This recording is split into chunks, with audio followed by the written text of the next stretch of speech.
Pourquoi t'empêtrer dans tant de relations ambiguës? Ne dis pas de bêtises, je suis très fidèle. Fidèle à chaque fille. Non, je ne suis fidèle qu'aux filles. Tu ne sauras jamais à quel point la déesse que tu aimes secrètement peut être proactive après sa renaissance. Après sa renaissance, Léo Dubois le savait. Dans la petite salle privée bondée du karaoké, les lumières décoratives tamisées clignotaient, une musique entraînante résonnait. Certains mangeaient des fruits, d'autres jouaient au dé, d'autres buvaient de la bière. Où suis-je? Pourquoi suis-je ici? Léo Dubois regarda tout ce qui l'entourait avec stupéfaction. Finalement, son regard s'arrêta sur une fille magnifique, telle une fée, adossée au canapé d'en face. Pourquoi est-elle aussi ici? La jeune fille le regarda avec des yeux froids, son visage glacial comme une fleur de neige éclose. Sa voix était froide et impatiente. Tu es allé chercher les brochettes et tu as mis tout ce temps. C'est vrai, dit la meilleure amie espiègle de la jeune fille, Sophie Laurent, en riant. Les brochettes sont toutes froides. Comment veux-tu que notre Chloé Moreau les mange? Léo Dubois était un peu perplexe. La jeune fille était son premier amour, Chloé Moreau. Mais pourquoi était-elle habillée comme au lycée? Et qu'en était-il de sa meilleure amie espiègle, Sophie Laurent, à côté d'elle?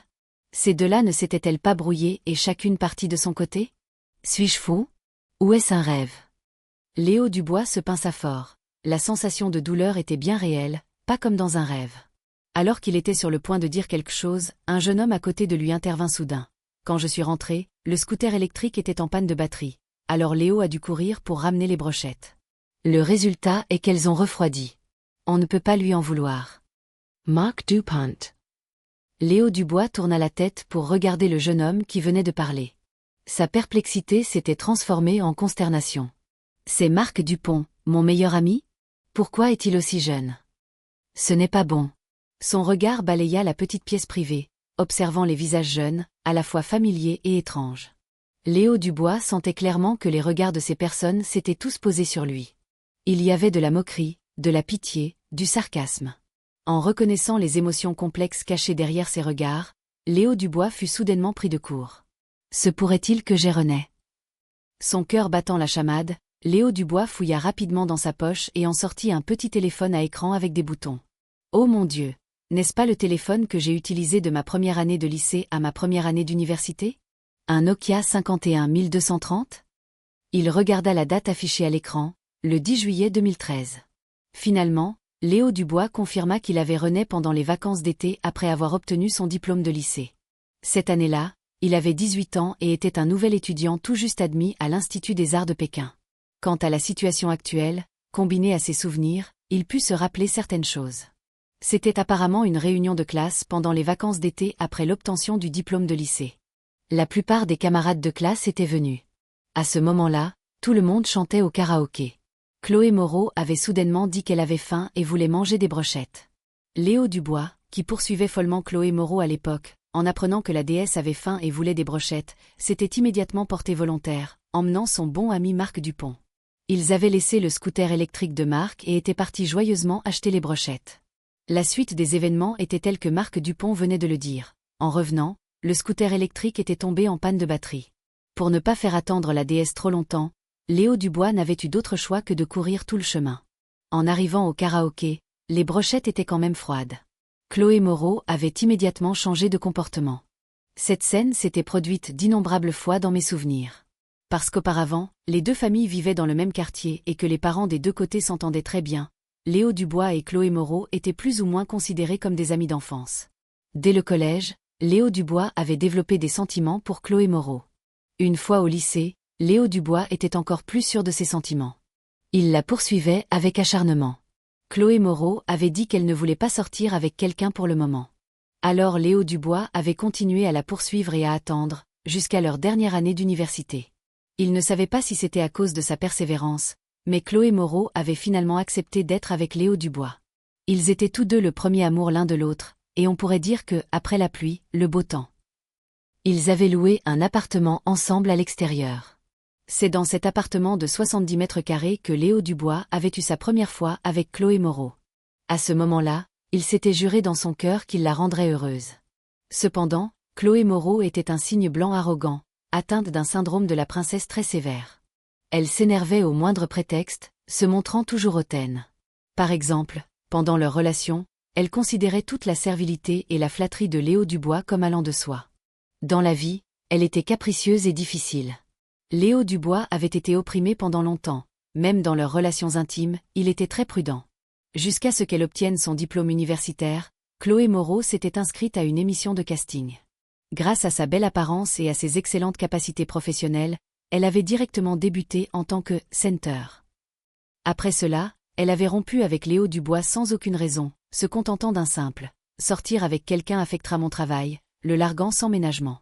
C'était principalement pour montrer sa sincérité, ou peut-être qu'on pourrait dire que Chloé Moreau ne prenait même pas la peine de mentir dans cette affaire. Après leur rupture, Léo Dubois avait eu l'impression que son monde s'écroulait. Il était déprimé tous les jours. Ayant appris que Léo Dubois traversait un choc émotionnel, ses parents étaient venus le voir à Pékin en voiture une nuit. Contre toute attente, un accident de voiture était survenu en chemin. Ce n'est qu'en recevant l'appel de l'hôpital que Léo Dubois avait réalisé ce que signifiait vraiment l'effondrement de son monde. Ses parents étaient gravement blessés, et les frais d'opération et de traitement s'élevaient à 1 million. Sa famille n'avait pas d'argent, et lui-même, tout juste diplômé, n'en avait encore moins. Il avait vendu la maison de son petit comté et emprunté à tous ses amis et parents, ne parvenant finalement à réunir qu'environ 500 000, il était presque au bout du rouleau. Léo Dubois avait alors contacté Chloé Moreau, son ex-petite amie. Face à la sécurité de ses parents, sa fierté personnelle était devenue insignifiante. Léo Dubois lui avait proposé d'emprunter de l'argent. Bien sûr, il s'était préparé à son refus. Mais, à sa grande surprise, Chloé Moreau lui avait directement transféré 1 million. La note du virement était « pas besoin de rembourser ». Était-ce de la pitié? De la compassion? Des remords? Ou de la charité? Il ne pouvait pas croire que ce soit parce qu'elle l'avait aimé. Pour rembourser ses dettes et pour que ses parents soient mieux soignés, Léo Dubois avait rapidement signé un contrat avec une agence de divertissement. Grâce à son apparence décente, ses talents de chanteur et d'acteur acceptables, plus une touche de chance, il était devenu le pilier de l'entreprise en quelques années seulement. Bien sûr, toutes les dettes avaient été remboursées, y compris le million de Chloé Moreau, même si elle avait dit de ne pas le rembourser. Après cela, la carrière de Léo Dubois avait progressé sans cesse. Bien que les femmes autour de lui changeaient constamment, la plupart n'étaient que des aventures d'un soir. Il ne croyait plus au soi-disant « amour ».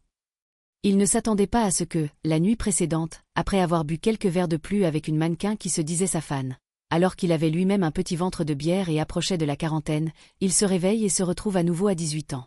Les souvenirs de sa vie passée défilaient dans sa tête. Le regard de Léo Dubois était complètement lucide. En retrouvant la lune de ses rêves de jeunesse, son état d'esprit n'avait plus aucune vague. Brisons donc les rouages de ce destin.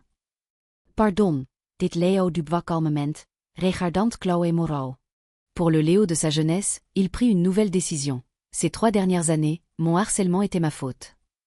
Et alors? Chloé Moreau garda son beau coup de cygne relevé, sa voix impassible, son expression apparemment inchangée. J'abandonne, dit Léo Dubois. Je ne te poursuivrai plus. Dès que ces mots furent prononcés, la salle privée devint silencieuse. On ne savait pas qui avait coupé la musique. Tout le monde regarda Léo Dubois avec surprise, doutant presque de leurs propres oreilles. Pendant 3 ans de lycée, tout le monde avait été témoin de la façon dont Léo Dubois avait poursuivi Chloé Moreau. Personne n'aurait imaginé que ce gars abandonnerait un jour. Était-il en colère, honteux, ou vraiment sur le point d'abandonner? Oh, l'expression de Chloé Moreau ne changea pas, seuls ses yeux semblaient un peu plus froids. Finalement, elle prononça doucement 2 mots, d'accord. En entendant la réponse de Chloé Moreau, Léo Dubois ne put s'empêcher de soupirer. Cette femme, tel un cygne blanc, ne changerait jamais son attitude arrogante, peu importe le nombre d'années. Léo Dubois se sentit lucide et sourit. Les brochettes sont encore chaudes. Si cela ne vous dérange pas, partagez-les. J'ai des choses à faire, je pars. Je vous souhaite à tous un avenir radieux. Après avoir dit cela, Léo Dubois posa le paquet de brochettes, se retourna résolument et partit. Il était 21 heures. Léo Dubois descendit et resta seul dans le couloir du karaoké. Les bruits de la salle derrière lui ne s'entendaient plus. Il leva la tête et regarda le ciel de ses 18 ans. La lumière envoûtante de la Voie lactée scintillait. En levant la tête vers le ciel étoilé et en ayant les pieds fermement ancrés au sol, Léo Dubois devait admettre qu'il était un simple mortel. Il avait autrefois haï Chloé Moreau, et avait même pensé à se venger. Mais l'année où ses parents avaient eu leur accident, c'était elle qui l'avait aidé financièrement. Quelle ironie! Maintenant qu'il avait René, Léo Dubois abandonna résolument l'idée de poursuivre Chloé Moreau, mais il ne la vengerait absolument pas. Après tout, ils étaient considérés comme des amis d'enfance ayant grandi ensemble. Mis à part cette relation sentimentale compliquée, il n'y avait aucune rancune profonde. Même si c'était pour le million qu'elle lui avait donné, il n'était pas nécessaire de s'attarder sur les rancœurs du passé. Qui lui avait dit d'être un paillasson auparavant, et de prendre cela pour un amour profond. De plus, autrefois, à cause de Chloé Moreau, Léo Dubois avait délibérément postulé à l'Institut des Arts de Pékin. Ils avaient même choisi la même spécialité, et plus tard, avaient étudié dans la même classe. On se croise toujours, il n'était vraiment pas nécessaire de créer des tensions. Ça, c'est bien, Léo. Aujourd'hui, tu t'es même opposé. Alors qu'il était perdu dans ses pensées, une voix moqueuse retentit soudain derrière lui. Pas besoin de se retourner pour savoir que c'était Marc Dupont. Ce dernier s'approcha et commença à observer discrètement l'expression de Léo Dubois. « Eh, bon sang, mon gars, tu es plus calme que Chloé Moreau. » En voyant Léo Dubois aussi calme que d'habitude, Marc Dupont fut un peu surpris. Il avait pensé que Léo Dubois avait trouvé une excuse pour partir afin de pleurer en secret quelque part. En tant que meilleur ami, Marc Dupont savait mieux que quiconque à quel point Léo Dubois aimait Chloé Moreau. Il demanda, incertain, « Tu ne vas vraiment plus la poursuivre ?»« Oui, je ne serai plus un paillasson après ça. » Léo Dubois tapota l'épaule de Marc Dupont. « Et, changeons pour devenir des playboys. » Marc Dupont éclata de rire. Il avait depuis longtemps conseillé à Léo Dubois de ne pas s'accrocher à elle. Mais son ami n'avait pas écouté. Il ne s'attendait pas à ce que, ce soir, un tel revirement se produise soudainement. « Alors, tu as enfin réalisé ? Tu n'es pas encore assez qualifié pour être un playboy, » dit Marc Dupont en riant. « Mais ta beauté, seulement un peu moins belle que moi. Avec ton visage, ce ne sera pas difficile de trouver une jolie petite amie à l'université plus tard. » Léo Dubois le regarda en retour. « Et moi, je ne suis pas aussi beau que toi. » Marc Dupont, en lissant sa frange en diagonale, déclara « Moi, je suis le beau gosse du lycée. » Léo Dubois observa attentivement le visage de Marc Dupont et ne put s'empêcher d'admettre que ce type était vraiment très beau. Le titre de « beau gosse du lycée » n'était pas autoproclamé. Sinon, il n'aurait pas été admis dans le département d'art dramatique de l'Institut des Arts de Pékin. C'était dommage que le caractère de ce type ne soit pas assez subtil. Après l'obtention du diplôme, il n'avait toujours aucune notoriété. C'était grâce à l'aide de Léo qu'il avait réussi à se faire une place dans l'industrie. Après tout, le monde du divertissement ne manquait pas de beaux garçons et de belles filles. La beauté seule ne suffisait pas. Mais puisque j'ai rené, Léo Dubois rit joyeusement. Et, plus tard, papa te montrera le chemin, te fera décoller. Marc Dupont dit avec assurance. Et, plus tard, quand je serai célèbre, je te forcerai à m'appeler papa tous les jours. Léo Dubois rit encore plus fort. Ses paroles étaient peut-être un peu irrévérencieuses, mais c'était ainsi qu'il se sentait le plus à l'aise. Ayant rené une fois, il pouvait être serein, mais ce n'était pas nécessaire. Il pouvait être mature, mais il ne le voulait pas. Dans sa jeunesse, pourquoi ne pas s'adonner à la vie, insouciant et libre? Les deux continuèrent à discuter joyeusement tout le long du chemin, finissant par arriver à l'entrée d'un complexe résidentiel appelé Wutong Lam Loan. Auparavant, la famille de Chloé Moreau y vivait aussi. Plus tard, son père ayant réussi en affaires, il avait vendu cette vieille maison délabrée pour déménager dans une grande villa au centre-ville portuaire. La maison de Marc Dupont était juste à côté, et comme Wutong Lam Loan avait deux phases, il prenait souvent le même chemin pour sortir et rentrer. La maison de Léo Dubois était au 6e étage, sans ascenseur. Après avoir dit au revoir à Marc Dupont, il monta doucement les escaliers. Son corps de 18 ans était particulièrement robuste. Monter 6 étages tous les jours était manifestement une habitude. Léo Dubois n'était même pas essoufflé en arrivant à sa porte. Il inspira profondément et frappa. C'est son père qui ouvrit la porte. En voyant son père, en pleine forme, devant lui, les yeux de Léo piquèrent un peu. Pour lui, la plus grande signification de cette renaissance était d'éviter à ses parents ce terrible accident. Dans sa vie précédente, l'accident de voiture avait été très grave. Sa mère avait perdu l'usage de ses jambes, et son père était devenu complètement incapable de prendre soin de lui-même, alité tous les jours, ayant besoin d'aide pour manger et se soulager. « La fête de retrouvailles est finie ?» demanda son père de manière désinvolte. Il savait que Léo Dubois était sorti pour une fête de retrouvailles ce jour-là et lui avait même discrètement donné quelques pièces d'argent de poche. « C'est fini. » En fait, Léo Dubois avait utilisé ces quelques pièces d'argent de poche pour acheter les brochettes pour Chloé Moreau. « Mon fils, as-tu bien mangé ?» Sa mère, entendant le bruit, sortit aussi de la chambre. Léo Dubois est en effet un nom composé des noms de famille de son père et de sa mère. Oui, j'ai bien mangé, Léo Dubois sourit à sa mère. Maman, tu as l'air si jeune. L'accident de voiture l'avait fait vieillir prématurément. Ses cheveux étaient devenus blancs en quelques mois. Léo avait presque oublié que sa mère était une beauté qui faisait tourner les têtes dans sa jeunesse. Alors, repose-toi tôt, dirent ses parents, lui donnant quelques instructions avant de retourner dans leur chambre pour se préparer à dormir. Ils ne savaient pas à quel point Léo Dubois était excité en ce moment. Pour eux, ce n'était qu'une nuit ordinaire. Cette maison, avec ses seulement 70 mètres carrés, ses 2 chambres et son salon étroit, était décorée de manière simple, mais Léo Dubois ne s'en plaignait pas du tout. Au contraire, il se sentait très à l'aise. Sa chambre était juste à côté de la chambre principale de ses parents. En entrant dans sa chambre et en allumant la lumière, Léo Dubois découvrit que sa chambre était vraiment très désordonnée, avec toutes sortes d'objets éparpillés. Il se souvint que dans sa vie précédente, après être tombé amoureux de Chloé Moreau et avoir loué un appartement ensemble, Léo Dubois avait bien sûr pris en charge toutes les tâches ménagères. Chloé Moreau exigeait que leur logement soit impeccable, sans aucune tâche, et que les objets soient rangés avec soin. Au moindre signe de désordre, elle, atteinte d'un trouble obsessionnel compulsif, se mettait immédiatement en colère. Maintenant, en entrant dans sa chambre de lycéen, Léo Dubois ressentait une sensation de familiarité. Il n'avait aucune intention de ranger quoi que ce soit. Après tout, ce n'était que du désordre, ce n'était certainement pas sale. Premièrement, le sol serait lavé par sa mère, et deuxièmement, les draps seraient changés régulièrement par lui-même. Sur l'armoire à côté de son lit était collé un grand miroir. Léo Dubois s'approcha avec une certaine attente pour se regarder. Le résultat fut qu'il faillit éclater de rire. Au début, il avait pensé qu'à 18 ans, il serait un beau gosse éblouissant, au sommet de son attractivité. Mais il s'avérait que tout n'était qu'une couche de maquillage embellie par les souvenirs. La personne dans le miroir était bien jeune, avec une peau blanche et lisse, pleine de collagène, mais à part ça, il n'y avait que des défauts. Rien qu'en regardant ses vêtements, on pouvait le dire. Son t-shirt froissé sur le haut du corps ne laissait plus deviner sa forme de base. Le bas du corps était un short large et informe, sans aucun style. Ce n'était pas grave en soi. La plupart des adolescents modestes étaient habillés comme ça. Au mieux, on pourrait dire qu'il était un garçon ordinaire, un peu négligé. Mais les couleurs de son t-shirt et de son short étaient un rouge vif et un vert criard, qui faisait mal aux yeux et ne s'accordaient pas du tout, donnant une sensation très étrange. On pouvait voir qu'à cette période, il n'avait absolument aucune connaissance esthétique en matière d'association de vêtements.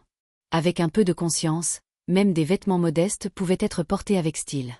En ce qui concerne sa coiffure, ses cheveux n'étaient pas si mal, mais Léo Dubois avait un peu de mal à regarder directement sa coiffure actuelle. Il ne savait pas comment décrire cette coupe stupide. Disons-le ainsi.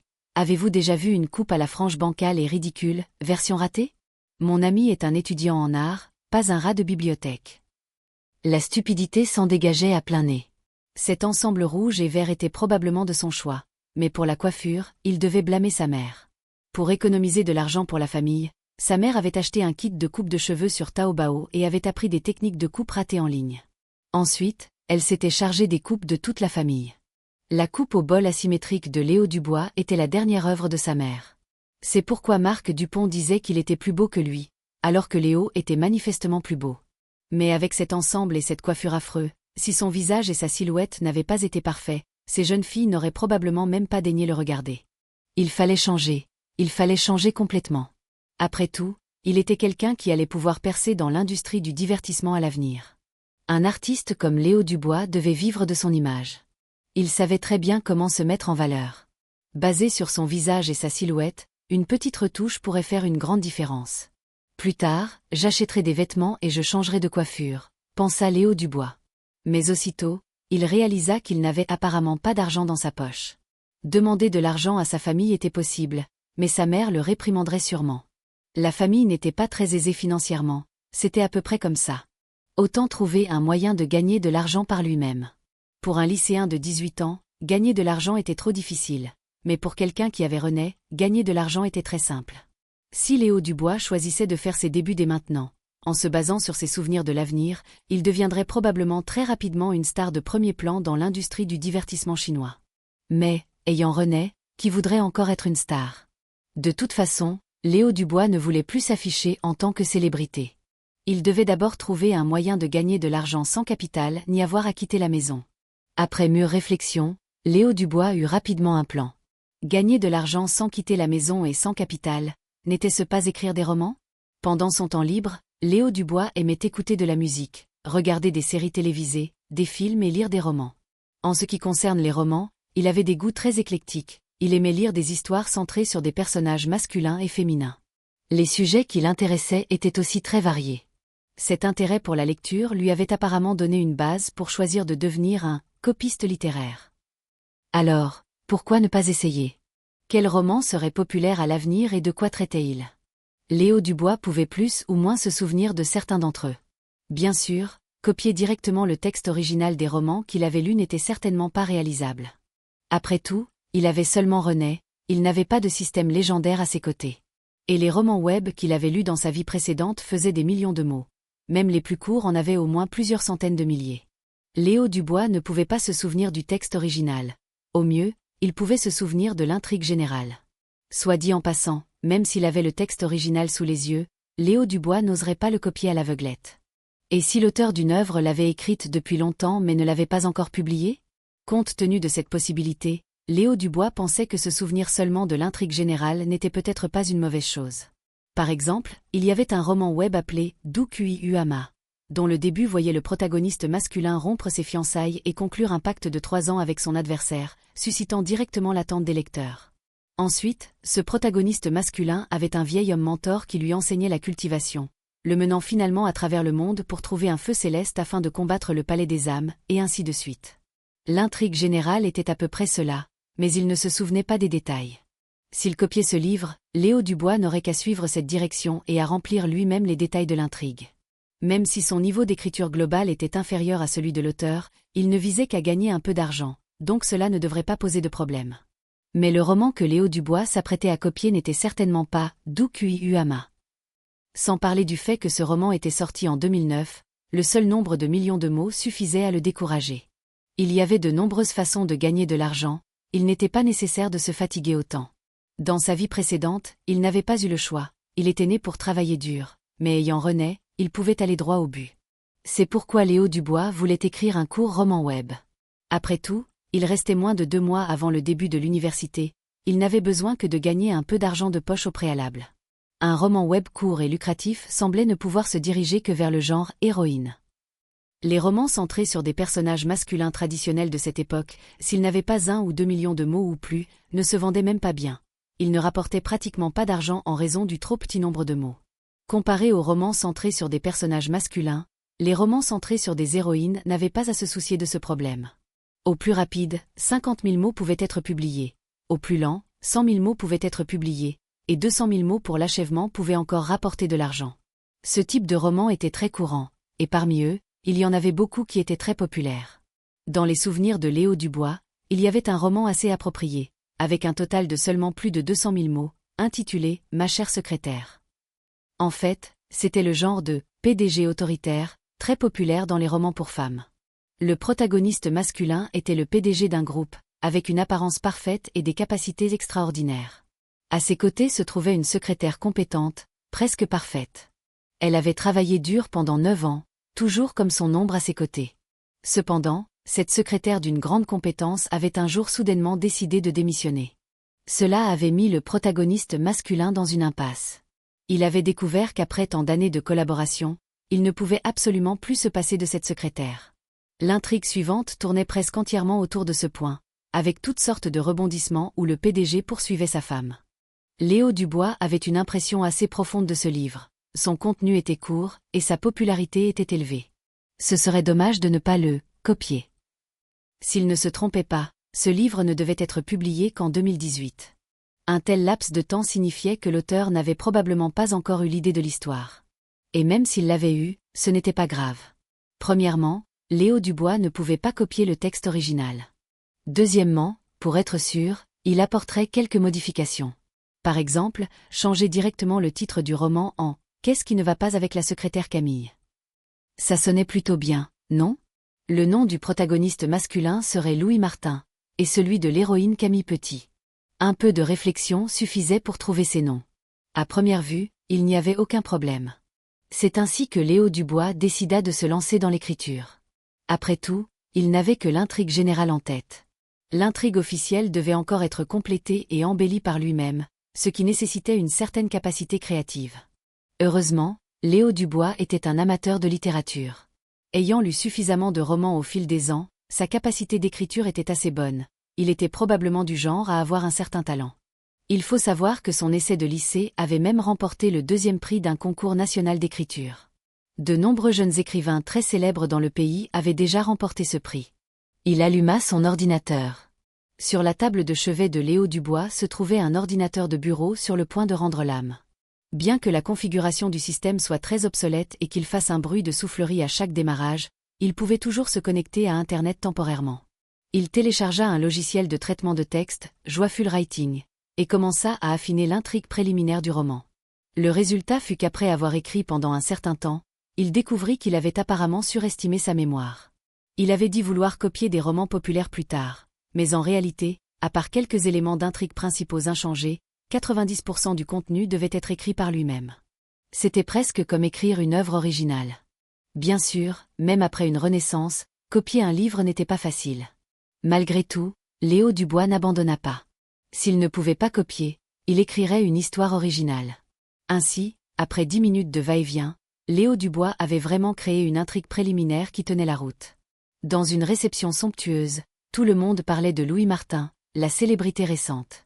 Louis Martin avait une apparence magnifique et des capacités exceptionnelles. Depuis qu'il avait pris ses fonctions, les bénéfices du groupe avaient doublé. Mais il ne laissait aucune femme le toucher, ce qui alimentait les rumeurs. Il ne s'attendait pas à ce que l'élaboration de cette intrigue se déroule si bien. Toutes sortes de détails surgissaient constamment du plus profond de sa mémoire, si bien que Léo Dubois fut lui-même un peu surpris. Une pensée lui vint à l'esprit. Serait-ce que je suis vraiment un génie de l'écriture? Bien que le contenu de l'intrigue qu'il avait élaborée soit différent de l'original, Léo Dubois n'était pas sûr que les lecteurs l'achèteraient.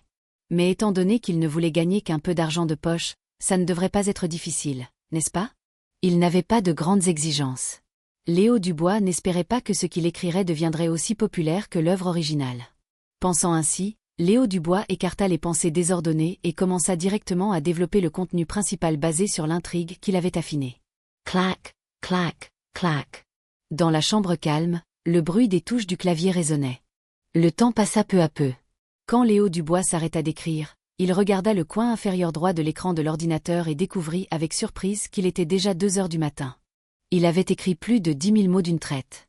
En revoyant le contenu, le taux de chevauchement avec « ma chère secrétaire » était estimé à moins de 10%. Léo Dubois ne put s'empêcher de rire. À ce sujet, il ne pouvait que conseiller que si une personne renaît sans système ni capacité d'écriture et de création confirmée, elle ne devrait pas se lancer dans le plagiat littéraire. L'efficacité n'était vraiment pas élevée. Tout en faisant défiler ses pensées, il relut les plus de 10 000 mots qu'il venait d'écrire. Après avoir confirmé qu'il n'y avait aucun problème, Léo Dubois décida de publier l'histoire directement. Il était trop paresseux pour accumuler des brouillons. Il publierait au fur et à mesure pour être mis en vente rapidement et gagner de l'argent. Pour publier un roman, il fallait d'abord trouver un site web fiable. Mais Léo Dubois était un lecteur de romans web expérimenté et connaissait bien les principaux sites de romans web. Après réflexion, il choisit la Bibliothèque Yankee comme plateforme de publication. C'était un site spécialisé dans les romans centrés sur des héroïnes. Il s'inscrivit en tant qu'auteur. Léo Dubois tapa 2 fois au hasard sur le clavier pour trouver un nom de plume. Le résultat fut que 2 mots apparurent dans la barre de saisie, septembre. Septembre, le mois de septembre. Comme par hasard, septembre était le mois de son anniversaire. Et ce nom de plume n'était pas encore utilisé. Il appuya directement sur confirmer. L'auteur, septembre, s'était inscrit avec succès. Le lendemain, à 8 heures du matin, Léo Dubois ouvrit soudain les yeux, regarda fixement le plafond et éclata de rire. Il confirma une fois de plus qu'il avait vraiment rené à 18 ans. C'était génial. La sensation la plus évidente était que la nuit dernière, il n'avait dormi qu'à partir de 2 heures du matin, soit un peu plus de 5 heures, mais maintenant il était plein d'énergie, sans aucune sensation de manque de sommeil ou de mal de tête. C'était ça, avoir 18 ans. Tous les organes du corps étaient au maximum de leur forme, contrairement à quand il avait plus de 30 ans et passait toute la journée dans le brouillard s'il ne dormait pas 8 heures. Il se leva et se lava le visage. À ce moment-là, il n'y avait personne à la maison. Ses parents se levaient tous les jours entre 7h et 7h30 pour aller travailler à l'atelier.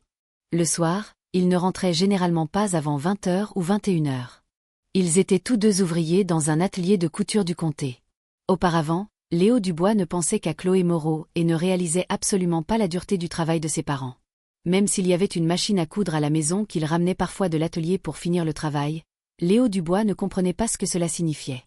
Ce n'est que lorsque sa passion amoureuse s'était complètement dissipée que Léo Dubois avait compris la dureté du travail de ses parents. Il s'était giflé violemment. Car lorsque Léo Dubois avait compris tout cela, le corps de ses parents avait déjà été détruit par l'accident de voiture. Peu importe combien d'argent il gagnait, il leur serait très difficile de profiter de la vie. S'il pouvait revivre sa jeunesse, Léo Dubois, après sa renaissance, voulait que ses parents fassent l'expérience du bonheur d'être riche, et ce, en bonne santé. Tout en étant perdu dans ses pensées, Léo Dubois finit de se laver le visage et se glissa dans la petite cuisine pour réchauffer le petit déjeuner que sa mère lui avait laissé. Le petit déjeuner était très simple, mais Léo Dubois le mangeait avec beaucoup de plaisir.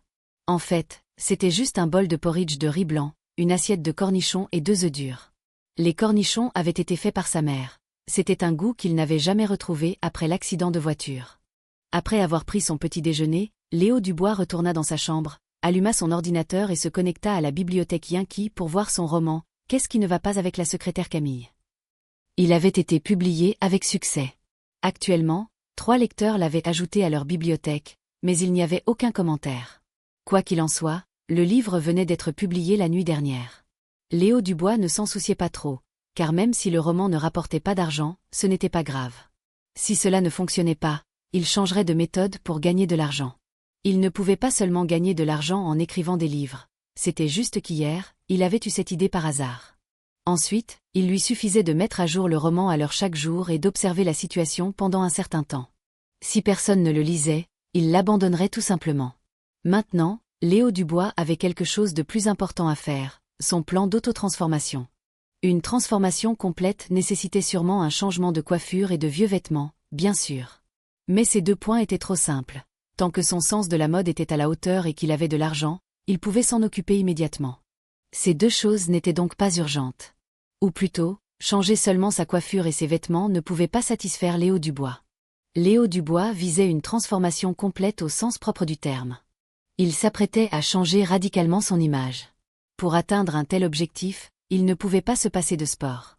Il faut savoir que, même si Léo Dubois avait l'air d'avoir une taille des 1m82 et des jambes longues aux proportions parfaites, si l'on enlevait ses vêtements, on découvrirait qu'il avait en fait beaucoup de chair molle sur son corps, y compris sur le ventre. Si l'on appuyait dessus, c'était clairement un peu mou. Ce n'était pas de la graisse, mais plutôt des muscles relativement relâchés en raison d'un manque d'exercice prolongé. Par conséquent, Léo Dubois devait absolument raffermir les muscles de son corps et avoir des abdos. Ce n'est qu'ainsi qu'il pourrait obtenir l'effet visuel désiré, mince habillé, musclé déshabillé. Sinon, ne gaspillerait-il pas toutes les conditions innées que le ciel lui avait accordées? Ne pensez pas que cet objectif est très difficile, il ne nécessitait pas de protéines en poudre coûteuse ni d'exercices de musculation intense. Ce niveau que Léo Dubois voulait atteindre ne nécessitait en réalité qu'une autodiscipline et une persévérance suffisantes dans l'entraînement physique. Pour la plupart des adolescents de 18 ans, cet objectif était réalisable. Et il restait moins de 2 mois avant le début des cours à l'université. Ce laps de temps devrait être suffisant pour que Léo Dubois puisse obtenir la silhouette générale qu'il désirait. Après mûre réflexion, Léo Dubois se prépara à sortir courir. Le jogging est un exercice cardio-classique.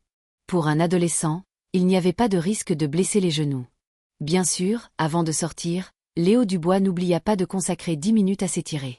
Même si c'était tard, il ne fallait pas négliger l'échauffement nécessaire avant l'entraînement. L'entraînement physique devait être scientifique et devait progresser par étapes. Dans sa vie précédente, Léo avait eu un coach personnel, il était donc familier avec les différentes routines d'entraînement. Combinant cela avec sa propre condition physique, il avait également trouvé une routine efficace. Après tout, il devait souvent jouer des rôles, perdre ou prendre du poids, il était habitué. Parfois, il savait très bien que cela nuirait à son corps, mais il n'avait pas le choix. Dans cette vie, il ne dépendait plus du chant ou du jeu d'acteur pour gagner sa vie, l'entraînement physique devait absolument se faire de la manière la plus saine. Après s'être étiré, Léo Dubois sortit avec sa coupe au bol asymétrique ratée pour commencer son jogging matinal. Au début, il courut lentement pour laisser son estomac digérer le petit déjeuner, puis il commença progressivement à accélérer, s'habituant à la sensation. Considérant que c'était le premier jour d'entraînement, il courait simplement pendant 1 heure. La distance spécifique parcourue dépendrait de son énergie. Quoi qu'il en soit, vivant au 6e étage, monter et descendre tous les jours entraînait passivement son corps. Sa forme physique était au moins moyenne parmi les lycéens. On estimait qu'une heure de course ne poserait aucun problème. Il faut dire que le jogging est vraiment étonnant. Il semble très flexible. Quand on est fatigué jusqu'à un certain point, on ne ressent plus la fatigue. Le corps semble s'être complètement adapté à la température et au mouvement en avant. C'est ce que Léo Dubois a vécu. Il a couru pendant 30 minutes, c'est là qu'il s'est senti le plus fatigué. Ses jambes tremblaient, sa vitesse ralentissait de plus en plus, son corps s'inclinait involontairement, sa respiration était très lourde, et il avait l'impression qu'il allait tomber à tout moment. Mais après avoir serré les dents et persévéré un peu plus, sa vitesse a de nouveau augmenté, et en même temps, son corps n'était plus aussi fatigué qu'avant. Même le son du vent dans ses oreilles semblait devenir plus agréable. Le soleil du matin d'été devenait progressivement plus intense, perçant les feuilles des arbres. Les vêtements de l'adolescent étaient trempés. Ses pieds écrasaient des taches éparses sur le sol. Sa respiration était régulière. Il semblait qu'il était le seul au monde. 3 kilomètres, 5 kilomètres, 7 kilomètres. Environ 1 heure de course, il avait parcouru environ 7 kilomètres. Léo Dubois avait l'impression d'avoir été repêché de l'eau, tout son corps était trempé. Sans s'arrêter immédiatement, Léo Dubois marchait tout en finalisant son plan d'entraînement physique dans sa tête. Se lever à 8 heures était encore trop tard. C'était l'été, et après la course, le soleil était déjà fort. Demain, il se lèverait à 6h30. En rentrant aujourd'hui, il devrait faire d'autres exercices comme des pompes selon la méthode de son coach personnel de sa vie précédente. Cela devrait donner des résultats rapidement. À 10 heures, Léo Dubois était de retour à la maison. En montant les escaliers, il sentait chaque pas peser 1 tonne. Malgré cela, une fois rentré, Léo Dubois persévéra et s'entraîna selon le plan qu'il s'était fixé, travaillant les parties importantes de son corps comme la poitrine et l'abdomen. Puis, il s'étira. Le corps épuisé à l'extrême, il prépara un déjeuner simple. Ses parents déjeunaient à l'usine et ne rentraient pas, alors Léo Dubois s'occupait toujours de son propre déjeuner. Après le déjeuner, Léo Dubois sortit faire une promenade d'une demi-heure, fit une sieste d'une demi-heure, puis commença à écrire son roman. Il semblait si fatigué que même taper était un peu difficile. Persevere. C'est ça, le vrai chemin vers une transformation complète. Ding ding ding. Le réveil sonna. Léo Dubois alluma la lumière dans sa chambre.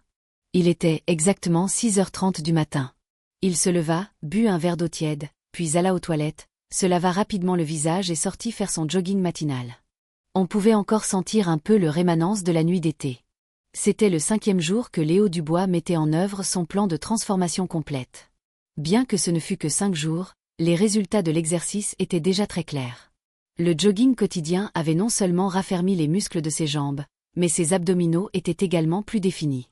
Si l'on contractait, on pouvait même apercevoir 6 abdos en devenir. Le jogging matinal se termina. Il était 7h20 du matin en rentrant à la maison, juste au moment où ses parents se préparaient à partir travailler.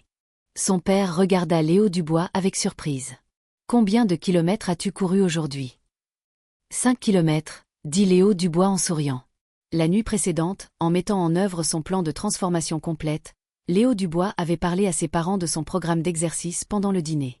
À l'époque, ses parents n'y avaient pas prêté attention. Le résultat fut que Léo Dubois avait persisté jusqu'au 5e jour et semblait même beaucoup l'apprécier.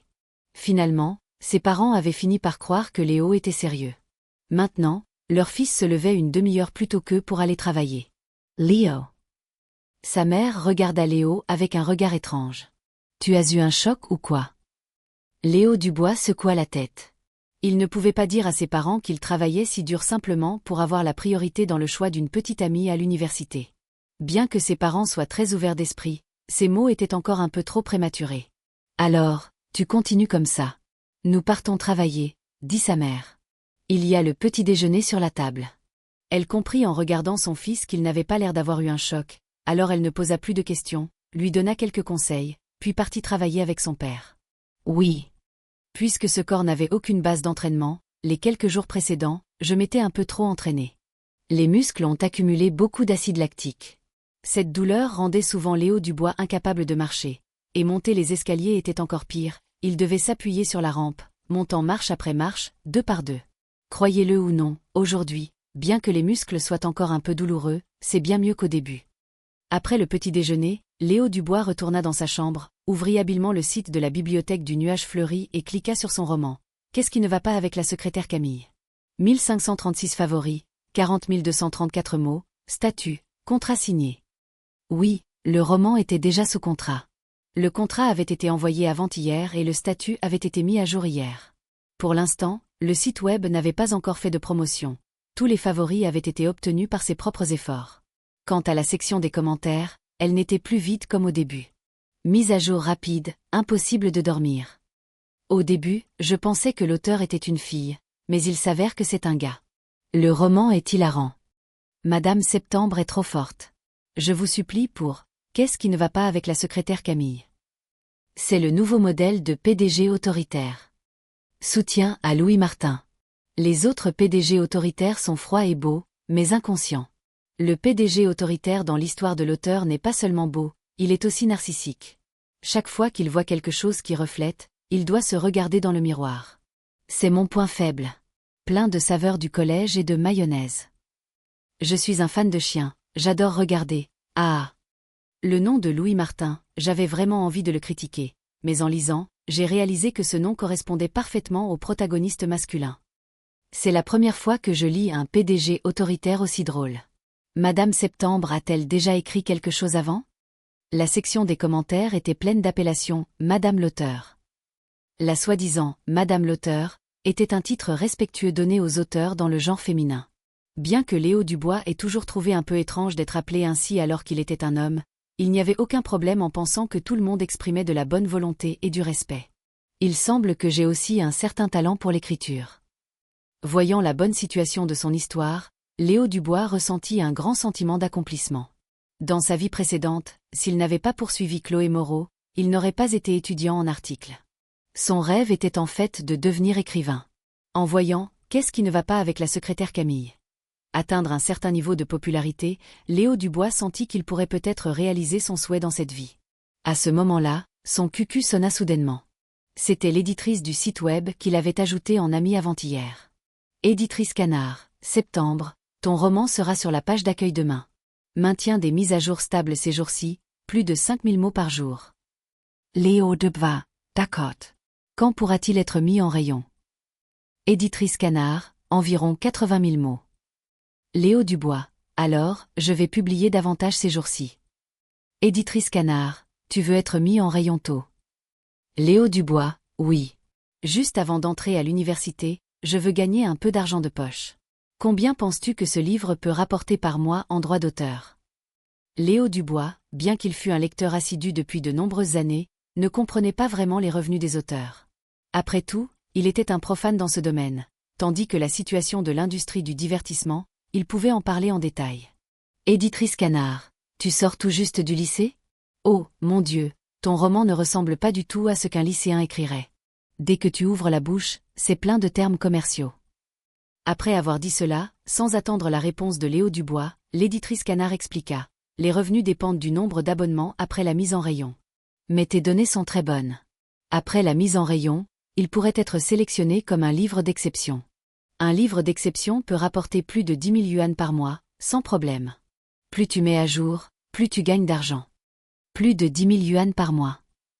Léo Dubois, qu'est-ce que tu entends par livre d'exception? Éditrice Canard, un livre d'exception est un livre avec 3000 abonnements. Normalement, seuls les grands auteurs atteignent ce niveau, mais ton livre a un grand potentiel pour devenir un livre divin. Léo Dubois fronça légèrement les sourcils. Avec si peu de droits d'auteur, c'est déjà considéré comme un livre divin? Dans sa vie précédente, il avait entendu dire que les revenus mensuels des droits d'auteur des grands auteurs s'élevaient apparemment à des dizaines, voire des centaines de millions. Comment est-ce possible? En y repensant, il était très probable que ce soit un problème d'époque. Nous étions en 2013, et les prix de l'immobilier dans de nombreuses grandes villes n'étaient qu'à un peu plus de 10 000 yuan par mètre carré. En 2013, à une époque où les gens ordinaires pouvaient acheter une maison en travaillant dur, il était compréhensible que les revenus des auteurs de romans en ligne soient un peu plus bas. À ce moment-là, l'éditrice Canard envoya un autre message. Tu pourrais créer un groupe de lecteurs, par exemple, pour inciter les lecteurs à s'abonner au chapitre payant. Un groupe de lecteurs. Léo Dubois trouva cela assez nouveau. Il créa un groupe de lecteurs de 500 personnes et publia le numéro du groupe dans la section des commentaires du livre. Le résultat fut que Léo Dubois ne s'attendait pas à ce qu'après avoir publié le numéro du groupe, il reçoive immédiatement une notification du système. L'utilisateur Manon vient de rejoindre le groupe de lecteurs de septembre. Léo Dubois, d'accord. Manon, je viens de rejoindre le groupe et j'ai immédiatement envoyé un message. Mon caractère semble assez vif. Je suis la première petite lectrice à rejoindre le groupe. Le manager du groupe, c'est l'auteur lui-même? Manon, waouh, l'auteur est tellement drôle. Est-ce que je peux t'ajouter en ami en privé? Léo Dubois, d'accord. Après s'être lié d'amitié avec elle, Léo Dubois vit que de nombreuses personnes demandaient à rejoindre le groupe. Il nomma Manon administratrice, espérant qu'elle pourrait l'aider un peu. Manon, je suis devenue une administratrice chien? Ah, auteur, ne t'inquiète pas, confie-moi le groupe de lecteurs. Je deviendrai certainement une excellente administratrice. Les jours suivants, Léo Dubois continua son plan de transformation physique. Vers la fin juillet, le roman « Qu'est-ce qui ne va pas avec la secrétaire Camille ?» fut officiellement mis en ligne. Le nombre d'abonnements initiaux en 24 heures fut de 3124. L'éditrice Canard était folle de joie. À minuit, elle envoya un message à Léo Dubois. « Félicitations. Félicitations. Ton premier abonnement a atteint le standard des bons livres. Le nombre moyen d'abonnements pourra encore augmenter par la suite. C'est vraiment un livre divin. » Léo Dubois était également très heureux. Auparavant, il avait rejoint un groupe d'auteurs, et après s'y être caché un moment, il avait bien compris la situation en suivant les conversations. Le soi-disant « premier abonnement atteignant le standard d'un livre d'exception » était vraiment un accomplissement très précieux. Cette année, cela faisait longtemps que le standard n'avait été atteint que par 2 œuvres. Son livre était le 3e roman à atteindre le standard d'un livre d'exception cette année. Les 2 autres livres avaient été écrits par des auteurs célèbres établis depuis longtemps. Comment dire? Il se sentait comme un grand auteur. À ce moment-là, le sentiment d'accomplissement apporté par le succès du roman fit soudainement sentir à Léo Dubois une joie immense. Il faut savoir que, bien que l'idée de ce livre de Léo Dubois vienne d'ailleurs, le contenu principal a été entièrement créé par lui. Maintenant que le roman est devenu populaire, même si les droits d'auteur sont un peu moins élevés, cela lui apporte un plaisir considérable. La seule chose est que je n'aime pas trop devoir mettre à jour tous les jours. Si je pouvais écrire quand j'en ai envie et ne pas écrire quand je n'en ai pas envie, ce serait parfait. Léo Dubois pensait ainsi. Les romans web devaient être mis à jour quotidiennement. Une interruption fréquente des mises à jour affecterait les résultats. C'était la conclusion que Léo Dubois avait tirée après avoir vu d'autres personnes discuter dans le groupe. Par conséquent, il n'avait pas encore arrêté de mettre à jour. Il se souciait toujours des résultats. Les auteurs du groupe disaient également que plus on mettait à jour, plus les lecteurs étaient heureux et plus les résultats augmentaient rapidement. Quoi qu'il en soit, Léo Dubois n'avait rien d'autre à faire que de s'entraîner. Il décida d'essayer de mettre à jour plus de contenu chaque jour, en veillant bien sûr à la qualité du texte. Le résultat fut vraiment satisfaisant. Le nombre moyen d'abonnements augmenta en flèche. Lorsque le mois d'août arriva, Qu'est-ce qui ne va pas avec la secrétaire Camille avait dépassé les 7000 abonnements moyens.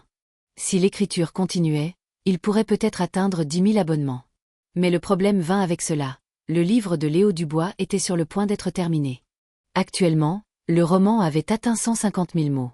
Selon le plan de Léo Dubois, ce livre ne dépasserait pas 200 000 mots. Après tout, il avait initialement prévu d'écrire une histoire moyenne et courte. Écrire plus aurait rendu l'histoire insipide. Léo Dubois ne voulait pas, pour quelques droits d'auteur, écrire davantage sur son premier roman. Ce n'était pas du tout nécessaire. Il ne savait pas pourquoi les autres auteurs écrivaient des livres. Quoi qu'il en soit, Léo Dubois n'écrivait plus pour les droits d'auteur. Disons-le ainsi, Léo Dubois aimait le sentiment de créer une intrigue fascinante. Plus précisément, Léo Dubois aimait le sentiment que les petits lecteurs criaient toutes sortes d'éloges à propos de l'auteur. Il est génial. La valeur émotionnelle montait en flèche. Dans sa vie précédente, Léo Dubois chantait et jouait très bien. Sa voix et son jeu d'acteur étaient souvent loués par les médias et le public, mais son état d'esprit était très calme, sans grand sentiment d'accomplissement. Pourquoi ? Parce que Léo Dubois considérait le chant et le jeu d'acteur comme son travail, tandis que l'écriture de romans était son passe-temps. C'est pourquoi, après avoir été félicité, il se sentait particulièrement bien. Même sa mentalité initiale de simple divertissement avait disparu. Léo Dubois avait même commencé à réfléchir à ce qu'il écrirait pour son prochain roman. Jusqu'au coucher du soleil, Léo Dubois n'avait toujours pas trouvé d'idée pour le prochain livre. Ses parents rentrèrent du travail avec les courses. Sa mère cuisinait dans la cuisine. À moitié du dîner, son père dit soudain à Léo Dubois. Laisse-moi me souvenir, sur ton avis d'admission à l'université, il était écrit que le 13 septembre était la rentrée, n'est-ce pas? Oui, Répondit Léo Dubois. Son père dit. Alors, ta mère et moi avons demandé nos congés à l'usine pour t'emmener à l'université. non. Léo Dubois sursauta, manquant de faire tomber ses baguettes. Papa et maman, ne vous inquiétez pas, je peux m'inscrire seul à l'université. Quoi? Dans sa vie précédente, ses parents avaient eu un accident de voiture en allant le voir à Pékin. Dans cette vie, Léo Dubois n'osait vraiment plus laisser son père conduire jusqu'à Pékin. Il avait un traumatisme psychologique. Bien que Léo Dubois sache que, puisqu'il avait René, une telle chose ne se reproduirait probablement pas, il résistait toujours inconsciemment. TUY was soll? Son père fronça les sourcils. Non, comment ça, seul? Nous allons t'emmener. Léo Dubois sourit et utilisa directement la tactique de l'attaque comme défense. Si papa veut m'emmener, alors laisse-moi conduire. Léo Dubois avait obtenu son permis de conduire juste après avoir terminé l'examen d'entrée à l'université. Mais aux yeux de son père, il n'était qu'un novice. Comment pouvait-il être rassuré? Comme prévu, son père fronça les sourcils encore plus fort. Eh, petit, tu n'as même pas encore ton permis en main et tu veux déjà conduire sur l'autoroute. Léo Dubois rit. Quoi qu'il en soit, il ne laisserait pas son père conduire jusqu'à Pékin. Il n'était plus un adolescent de 18 ans. Bien sûr, il n'y avait aucun problème à s'inscrire seul à l'université. D'accord.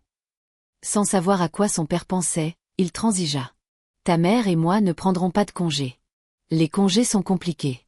Si tu acceptes d'y aller seul, ce sera plus facile pour nous. Vous n'avez pas à vous inquiéter, papa et maman. Léo Dubois se frappa la poitrine ferme. Justement, j'ai quelque chose à vous dire. Récemment, j'ai écrit un roman en ligne, et les résultats semblent plutôt bons. J'estime que je peux gagner environ 20 000 à 30 000 yuan par mois en droit d'auteur. Donc, pour mes frais de subsistance à l'université et tout le reste, vous n'avez plus à vous en soucier. Quoi? Ses parents restèrent bouche bée, ne réagissant pas tout de suite. Quelques secondes plus tard, sa mère s'exclama. Tu as dit combien par mois? 20 000 à 30 000? En fait, Léo Dubois n'était pas certain. Il ne pouvait qu'estimer un chiffre approximatif basé sur les discussions sur les données des membres du groupe d'auteurs. Son père ne mangea même plus, fixant Léo Dubois. Sa première réaction fut le doute. Alors, tu as écrit un roman qui rapporte 20 000 à 30 000 par mois? Ne te laisse pas tromper par les gens en ligne. Il y a beaucoup d'escrocs sur Internet maintenant. Il y a quelques jours, j'ai même vu un reportage qui disait que les méthodes des escrocs. Le père de Léo Dubois gloussa. Rassure-toi, le QI de ton fils est si élevé que les escrocs ne pourront pas le tromper. Même si vous démissionnez demain, ça ira. Après, je vous élèverai en écrivant des livres, d'accord? Oh là là, mon fils est tellement doué. Il s'avère qu'il est déjà un vieil homme précoce. Ha ha ha. Sa mère était folle de joie. Elle n'avait aucun doute sur les escrocs. À ce moment-là, elle était déjà folle de bonheur. Qu'importe. Ta mère et moi travaillons si dur, et nos salaires réunis ne font qu'environ 10 000 par mois. Ce n'est même pas égal à tes droits d'auteur d'un mois. Est-ce que c'est vrai ou pas? Murmura son père. Léo Dubois savait qu'il s'inquiétait pour lui et ne cherchait pas délibérément à le décourager. Il sourit donc toujours de toutes ses dents. Pour savoir si c'est fiable, il faudra attendre que les droits d'auteur arrivent, n'est-ce pas? D'accord, d'accord, d'accord. Voyant Léo Dubois parler ainsi, son père hocha la tête à plusieurs reprises, répétant 3 fois « d'accord », chaque « d'accord », plus lourd que le précédent. Son visage affichait une expression quelque peu complexe. D'une part, en tant que parents, ils espéraient que leur enfant serait exceptionnel, mais en voyant leur fils avoir un avenir prometteur, Louis se sentait à la fois heureux et un peu honteux. Ce qu'il n'avait pas pu donner, Léo Dubois semblait pouvoir l'obtenir par ses propres efforts. Léo Dubois avait consulté les règles du site web. Les droits d'auteur de la bibliothèque du Nuage Fleuri étaient versés le 12 de chaque mois pour tous les auteurs. Comme il avait été mis en rayon fin juillet, il estimait que les droits d'auteur du premier mois ne seraient pas élevés. Après tout, il n'y avait qu'un certain nombre de chapitres payants. Mais le 12, les droits d'auteur avaient été versés sur sa carte, et le chiffre final était un peu plus élevé que ce que Léo Dubois avait prévu. Un total de 13 145,8 yuan. Bien sûr, cela incluait les dons des lecteurs. Il semble que mon choix d'écrire des romans d'amour soit le bon.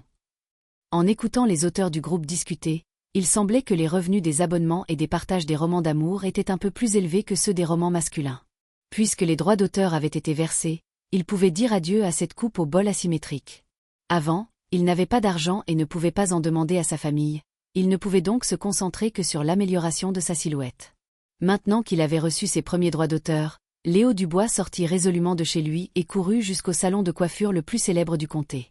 Bien que le salon de coiffure se trouve à environ 6 km de chez lui, Léo Dubois courait partout dans un rayon de 10 km. Quand il était fatigué de courir, il marchait. Quoi qu'il en soit, il ne pouvait pas prendre de voiture. Il fallait saisir toutes les occasions de faire de l'exercice. Bienvenue. Dès que Léo Dubois entra dans le salon de coiffure, une serveuse s'inclina et le salua. Bien qu'en voyant la coiffure de Léo Dubois, sa bouche tressaillit de façon incontrôlable, se rappelant probablement tous les malheurs de sa vie. Sinon, elle aurait éclaté de rire. Léo Dubois la regarda. « Si tu veux rire, ne te retiens pas, ce n'est pas bon pour les reins. » La serveuse ne rit pas. Elle était probablement formée professionnellement et ne devait pas rire, même si c'était drôle.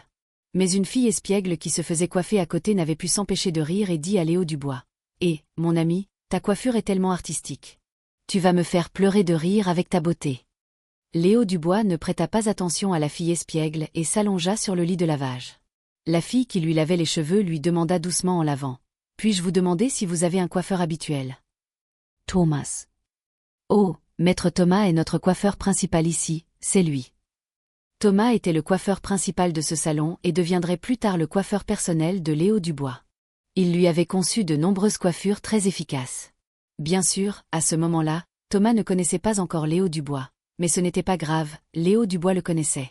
Après s'être lavé les cheveux, Léo Dubois s'assit sur la chaise devant le miroir. Un instant plus tard, un jeune homme apparut derrière lui. « Bonjour. » Le jeune homme était Thomas, le futur coiffeur personnel de Léo Dubois. Thomas Draper l'équipe de couper sur Léo Dubois.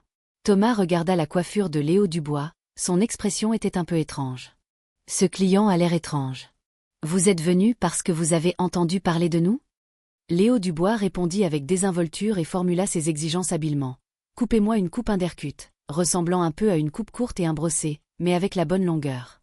Les côtés doivent avoir une transition naturelle, et le front doit être dégagé. » Léo Dubois parla d'une traite toutes ses exigences. Comme c'était l'été, les cheveux courts étaient plus faciles à entretenir, et un front dégagé pouvait ajouter une sensation de fraîcheur. En entendant Léo Dubois parler de toutes ses exigences, et de manière si professionnelle, Thomas, un coiffeur professionnel, fut abasourdi. Il dut poser quelques questions supplémentaires avant de comprendre exactement ce que Léo Dubois voulait. Il était un peu surpris. En t'entendant formuler ses exigences, il semblerait que tu Y connaisses en coiffure, pas comme quelqu'un qui aurait cette coupe, bol inversé. Le coiffeur ne saurait jamais que les mots de Léo Dubois venaient en fait de lui dans le futur. Quant à l'étonnement de Thomas, Léo Dubois se contenta de sourire et de dire « Chaque mèche de mes cheveux vient de l'amour de ma mère. Entêté et indomptable, l'amour de ma mère. » Thomas resta perplexe, semblant avoir compris en partie, puis hocha la tête et dit « Alors, commençons. » Il dit que c'était facile de commencer, mais Thomas ne bougea pas tout de suite. Il se tint derrière Léo Dubois, comparant toutes sortes de styles avec la tête de Léo Dubois dans le miroir. Après un long moment, il commença enfin à balancer ses ciseaux, clac, clac, clac. Thomas coupait les cheveux très lentement. Dans sa vie précédente, Léo Dubois le trouvait aussi lent, mais chaque fois que la coupe était terminée, les cheveux étaient magnifiques. Léo Dubois pouvait accepter la lenteur de ce gars. Il était vraiment lent mais minutieux. Après près d'une heure, Thomas avait enfin fini la coupe de Léo Dubois. Léo Dubois avait mal aux fesses à force de rester assis. Il leva la tête et se regarda dans le miroir. Léo Dubois sourit. « Thomas est bien mon coiffeur personnel de ma prochaine vie. » À ce moment-là, la personne dans le miroir était comme transformée. Il avait complètement dit adieu à la coiffure stupide et désordonnée du passé. À la place, il avait une coupe undercut qui combinait des éléments classiques de coiffure similaires comme le brossé et les cheveux courts, combinés au visage de Léo Dubois, c'était comme si elle avait été conçue sur mesure. N'est-ce pas cette année que tout le monde disait que les cheveux rasés étaient le seul critère pour juger un beau garçon ? En fait, la coiffure de Léo Dubois était aussi très sélective. En particulier, son visage devait être suffisamment beau pour résister, sinon cela deviendrait très fade. Mais le visage de Léo Dubois était déjà très beau, et avec son entraînement physique intense récent, le peu de graisse restante sur son visage avait complètement disparu. Les traits ciselés comme sculptés et la ligne de la mâchoire parfaite donnaient à Léo Dubois une allure décontractée, voire un peu voyou. La fille espiègle qui se faisait coiffer à côté, qui avait auparavant taquiné Léo Dubois sur sa coiffure artistique, le regardait maintenant en secret, le visage légèrement rougi, le téléphone serré dans la main. Dans sa tête, elle simulait la scène où elle prendrait l'initiative de lui demander ses coordonnées. Non seulement cette fille espiègle, mais d'autres employés et clients du salon de coiffure remarquèrent également Léo Dubois après sa coupe de cheveux. Leurs yeux brillaient d'étonnement. Qui est ce beau gars? Quand est-il entré ici? Quant à Léo Dubois, cette scène d'être entouré ne le gênait ni ne le mettait mal à l'aise. Il était habitué à ce que les caméras soient braquées sur son visage. Dans sa vie précédente, même lorsqu'il allait au supermarché pour acheter de la nourriture, il était entouré et photographié sous tous les angles. C'était devenu une routine. Ses détracteurs, dans sa prochaine vie, auraient voulu trouver des défauts en lui avec une loupe, mais il devait finalement admettre, en grinçant des dents, que la beauté de Léo Dubois était vraiment invincible, comparable à celle de Pierre Dubois à son apogée. Par conséquent, Léo Dubois ne se sentait pas du tout mal à l'aise à ce niveau. Il était détendu, et avait même envie de poser. Thomas, debout derrière Léo Dubois, ne put s'empêcher de dire « Laissez-moi vous tailler les sourcils ». Pour un coiffeur perfectionniste comme Thomas, chaque fois qu'il coupait les cheveux de quelqu'un, il le considérait comme la création d'une œuvre. Et le résultat après avoir coupé les cheveux de Léo Dubois était certainement l'œuvre dont Thomas était le plus satisfait à ce jour. Il espérait que cette œuvre pourrait être encore plus parfaite. D'accord. Léo Dubois accepta. Thomas lui tailla méticuleusement les sourcils. Après avoir taillé les sourcils, il lui lava de nouveau les cheveux, les sécha, et finalement régla la note. Il accepta la demande d'amitié de quelques jeunes filles, dont la fille espiègle, mais Léo Dubois n'avait absolument aucune intention d'accepter ces invitations. Il sortit tranquillement du salon de coiffure. Ensuite, il devait acheter des vêtements et des chaussures. Ce n'est qu'alors qu'il serait considéré comme complètement transformé. Comme il n'avait plus qu'un peu plus de 10 000 yuan en poche, il se contenta d'acheter des vêtements et des chaussures simples dans un centre commercial. C'était l'été, et les vêtements pour hommes n'offraient en réalité que quelques choix. Ce n'était pas aussi voyant que les vêtements pour femmes. Pour un bel effet visuel, il suffisait de bien coordonner les couleurs de base. En ce qui concerne le professionnalisme de la coordination vestimentaire, Léo Dubois n'était certainement pas à la hauteur d'un styliste professionnel. Cependant, il pouvait facilement mémoriser les formules de coordination simples. Après tout, dans sa vie précédente, il devait fréquemment discuter de la façon de s'habiller avec des stylistes. À force d'écouter, il était certainement bien meilleur que la moyenne. Quelle combinaison de vêtements pouvait dégager une allure jeune? Quelle combinaison pouvait mettre en valeur la silhouette? Quelle combinaison pouvait souligner la convivialité, etc. Léo Dubois maîtrisait les bases. Dans une boutique de vêtements d'une marque réputée, suivant une approche de coordination professionnelle, il acheta d'abord un ensemble de vêtements. Une fois vêtu de ses nouveaux habits, Léo Dubois se rendit dans plusieurs autres boutiques de différentes marques et acheta 6 ou 7 autres ensembles, chacun avec un style légèrement différent. Enfin, Léo Dubois acheta 5 paires de chaussures d'un coup, choisissant diverses marques comme Adidas, Nike et Li-Ning. Parmi elles, Léo Dubois s'assura d'avoir des styles variés comme des chaussures plates, des baskets, des chaussures en toile, etc., principalement pour les assortir à ses vêtements. Après avoir acheté toutes ces choses, Léo Dubois avait dépensé un total de 12 000 yuan. Autrement dit, il ne lui restait plus qu'un peu plus de 1 000 yuan. Après tout, les vêtements qu'il avait choisis étaient tous de marques plus ou moins connues, pas de la camelote de mauvaise qualité. Après cette grande virée shopping, Léo Dubois, les mains pleines de grands et petits sacs, ne put évidemment pas rentrer chez lui en courant. Il héla un taxi au bord de la route. Une fois arrivé à la maison, la première chose que Léo Dubois fit fut d'emballer tous ses vieux vêtements et chaussures et de les jeter. Sinon, le placard n'aurait pas assez de place. Ensuite, Léo Dubois accrocha les nouveaux vêtements dans le placard qu'il avait vidé. La transformation complète était terminée. Une fois tout fait, Léo Dubois alluma son ordinateur et commença à écrire son roman. Qu'est-ce qui ne va pas avec la secrétaire Camille? Avait maintenant atteint 200 000 mots. À son rythme de 5 000 mots par jour, Léo Dubois calcula les dates et estima qu'il lui faudrait encore environ 10 jours pour terminer. Compte tenu de la croissance rapide de ses résultats, il estimait que les droits d'auteur du mois suivant pourraient s'élever à environ 30 000 yuan. Sans parler des autres choses, au moins l'objectif d'écrire un roman pour gagner de l'argent de poche était atteint. Même si cet argent de poche n'était vraiment que de l'argent de poche, il ne pouvait pas acheter de maison ni de voiture. Après 2 heures à mettre à jour 5 000 mots et avoir téléchargé le roman, Léo Dubois sortit dans le salon pour faire bouillir de l'eau. Il entendit soudain des coups à la porte. Zat. En même temps que la porte s'ouvrait, Louis, son père, tenant des légumes à la main, s'exclama avec surprise. Le plus intéressant, c'est que, dans cette vie comme dans la précédente, C'était la première fois que Léo Dubois entendait son père prononcer ces deux mots. Derrière son père se trouvait sa mère, qui venait de rentrer du travail. Sa mère était sur le point de réprimander son père de ne pas jurer, quand elle vit Léo Dubois debout dans le salon. Alors, elle resta figée. Qui est ce beau gosse? Quand est-il arrivé? C'est bon, même ton propre fils tu ne le reconnais plus. Leo Dubois plaisante. Suis-je assez beau pour vous surprendre, papa et maman? Oui, répondirent ses parents à l'unisson. À ce moment-là, Léo Dubois portait une chemise en lin de couleur bleu clair, le col légèrement ouvert, laissant entrevoir une allure décontractée et insouciante. En dessous, un short blanc simple, qui non seulement mettait en valeur la longueur de ses jambes, mais créait également une sensation de netteté et de fraîcheur, apportant aux gens une sensation de confort.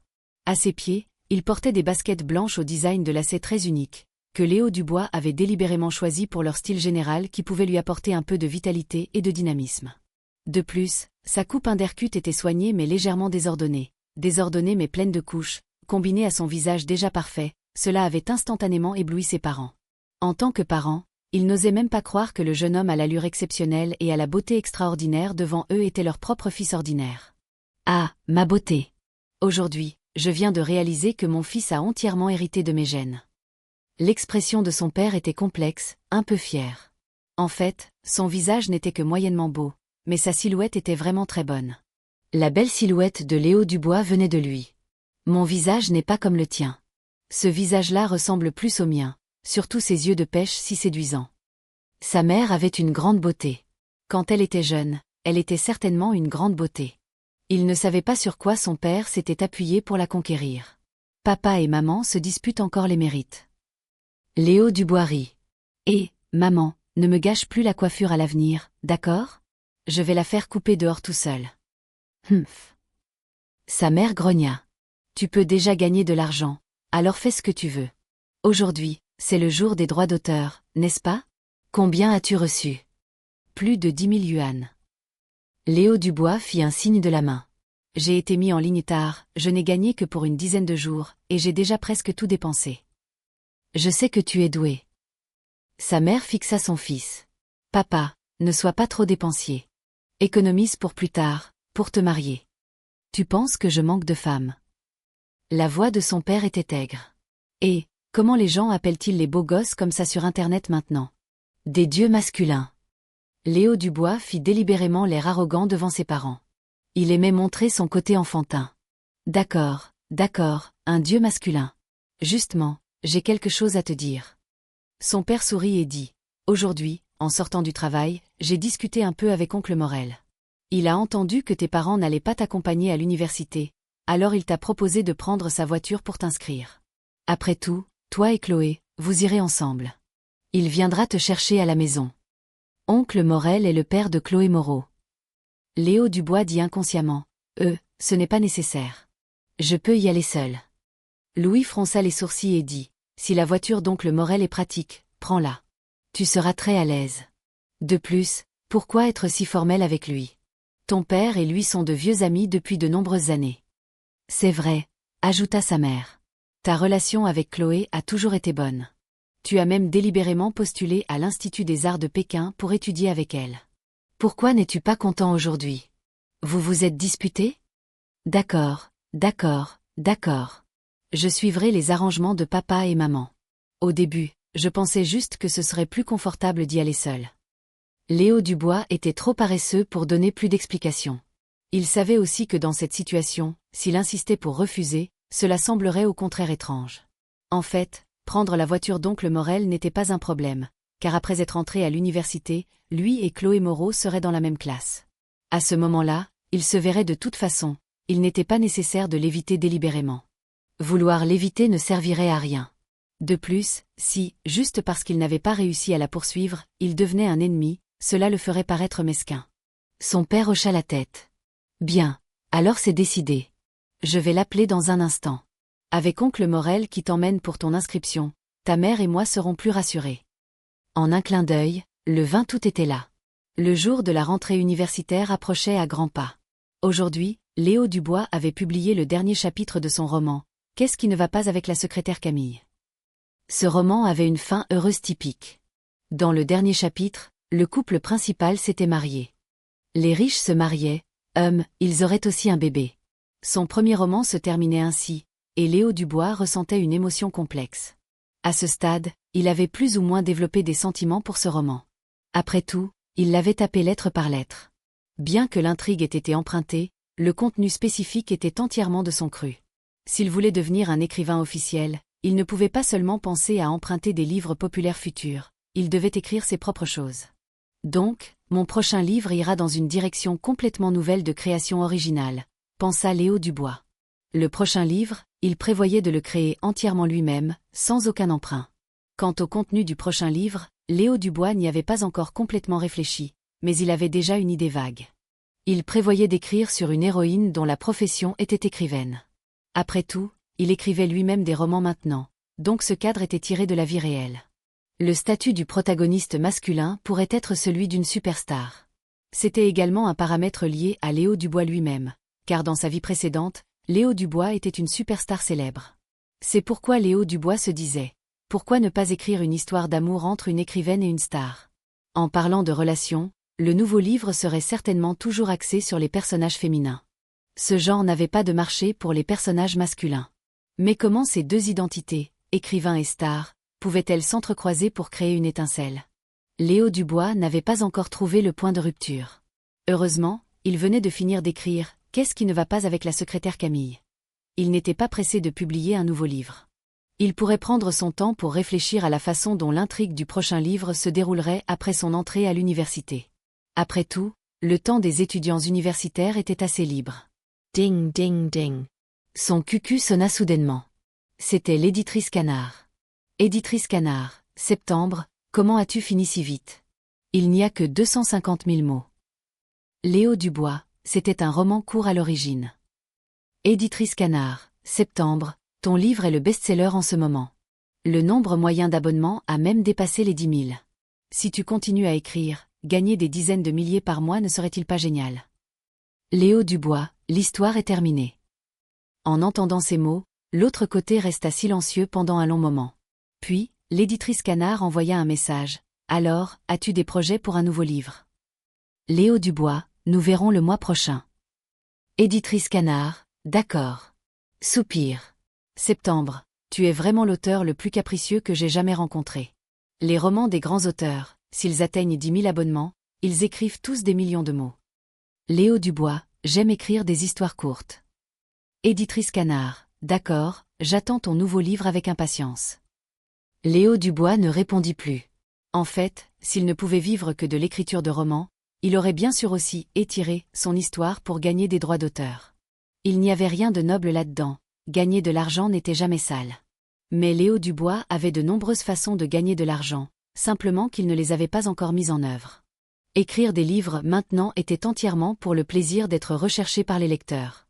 Cette valeur émotionnelle, ou plutôt cette quête spirituelle, était la chose la plus précieuse. Quant aux droits d'auteur, c'était juste un bonus. Puisqu'il avait René, son propre bonheur était bien sûr le plus important. Après avoir terminé la conversation avec l'éditrice Canard, Léo Dubois jeta un coup d'œil à son groupe de lecteurs. Probablement parce qu'il écrivait de la littérature féminine, ce groupe de lecteurs était entièrement composé de filles. Léo Dubois était le seul homme du groupe. Au début, lorsque les membres venaient de rejoindre le groupe, ces lectrices discutaient encore de l'intrigue du roman. Plus tard, une fois qu'elles se sont habituées, le style a progressivement dévié, parlant de sacs à main, de cosmétiques, de rumeurs de célébrités, et même de leurs règles et de leurs douleurs menstruelles, parlant de tout sauf du roman. Et aujourd'hui, alors que « Qu'est-ce qui ne va pas avec la secrétaire Camille ?» était terminé, il semblait que ces lectrices se soient finalement rappelées qu'il s'agissait en fait d'un groupe de romans. Oh, il n'y a que 250 000 mots et l'auteur a déjà terminé. Je n'en ai pas eu assez. Mon roman électronique s'est terminé comme ça. J'attends le nouveau livre avec impatience. Je trouve que les livres de Madame Septembre me plaisent beaucoup. Madame Septembre est trop cool. Ces derniers jours, la secrétaire Camille est montée en tête des best-sellers, et elle a carrément mis fin. Je veux l'appeler l'auteure la plus consciencieuse de la bibliothèque du nuage fleuri. Ah, tu me tues. Quoi? L'auteur Septembre est peut-être une femme riche dans la vraie vie. En parlant de ça, Manon, tu n'es pas amie avec Madame l'auteur? Tu peux voir ce qu'elle publie sur sa page personnelle? Manon était l'administratrice et avait maintenant une position aimée par tout le groupe. Quant à Léo Dubois, Après avoir créé le groupe, il n'avait discuté que 2 fois avec Manon, puis n'était plus jamais apparu dans le groupe de lecteurs, ce qui rendait tout le monde très curieux de la véritable identité de Madame Septembre. Très vite, Manon fut appelée par les membres du groupe. Manon, la page personnelle de Madame Septembre n'a qu'une seule publication. Ensuite, Manon posta une capture d'écran. Le contenu de la publication dans la capture d'écran était « Avant, je ne comprenais pas, je t'aimais aveuglément. Maintenant que je suis adulte, après mûre réflexion, je t'aime toujours. » Le groupe entier devint immédiatement animé. Madame Septembre sait vraiment comment séduire. Cette publication est incroyable. Pas étonnant qu'elle puisse écrire un roman aussi doux que La secrétaire Camille. Celui que Madame l'auteur aime est si heureux. Je ne sais pas si la personne qu'elle déclare est son mari ou son petit ami. Peut-être est-ce la personne que Madame l'auteur poursuit? Madame l'auteur est si romantique. La bouche de Léo Dubois tressaillit légèrement. Il pensait que le jour de sa renaissance, il avait réussi à couper les ponts avec Chloé Moreau. Il ne s'attendait pas à avoir posté une publication aussi vulgaire avant. Le contenu était trop embarrassant. En y pensant, tous ses amis sur QQ pouvaient voir cette phrase sur sa page personnelle. Il avait plus ou moins honte. N'utilisez pas la littérature dans de tels endroits. Il supprima résolument cette publication. Ensuite, Léo Dubois apparut directement dans le groupe de lecteurs. Léo Dubois, elle et moi, c'est fini. Ah, Madame Septembre. Léo Dubois, c'est vraiment Madame Septembre. Oui, oui. Manon a dit que le propriétaire du groupe était Madame Septembre. Ah, tellement excité. La première rangée déclare son amour à Madame Septembre. J'adore la secrétaire Camille. Pourquoi l'appelle-t-elle elle? Oh mon Dieu! Il s'avère que Madame Septembre aime les filles. Avec l'apparition de l'auteur, Léo Dubois, le groupe entier fut immédiatement en ébullition. Les messages affluaient, même certains habitués silencieux furent réveillés. Malentendu. Voyant les membres du groupe si excités, Léo Dubois expliqua résolument « Je suis un auteur masculin ». Les filles du groupe furent encore plus excitées. Oh mon Dieu! Oh mon Dieu! Oh mon Dieu! Il s'avère que notre genre féminin a des auteurs masculins. Madame Septembre est un homme? Si c'est un auteur masculin, n'est-ce pas étrange de l'appeler Madame Septembre?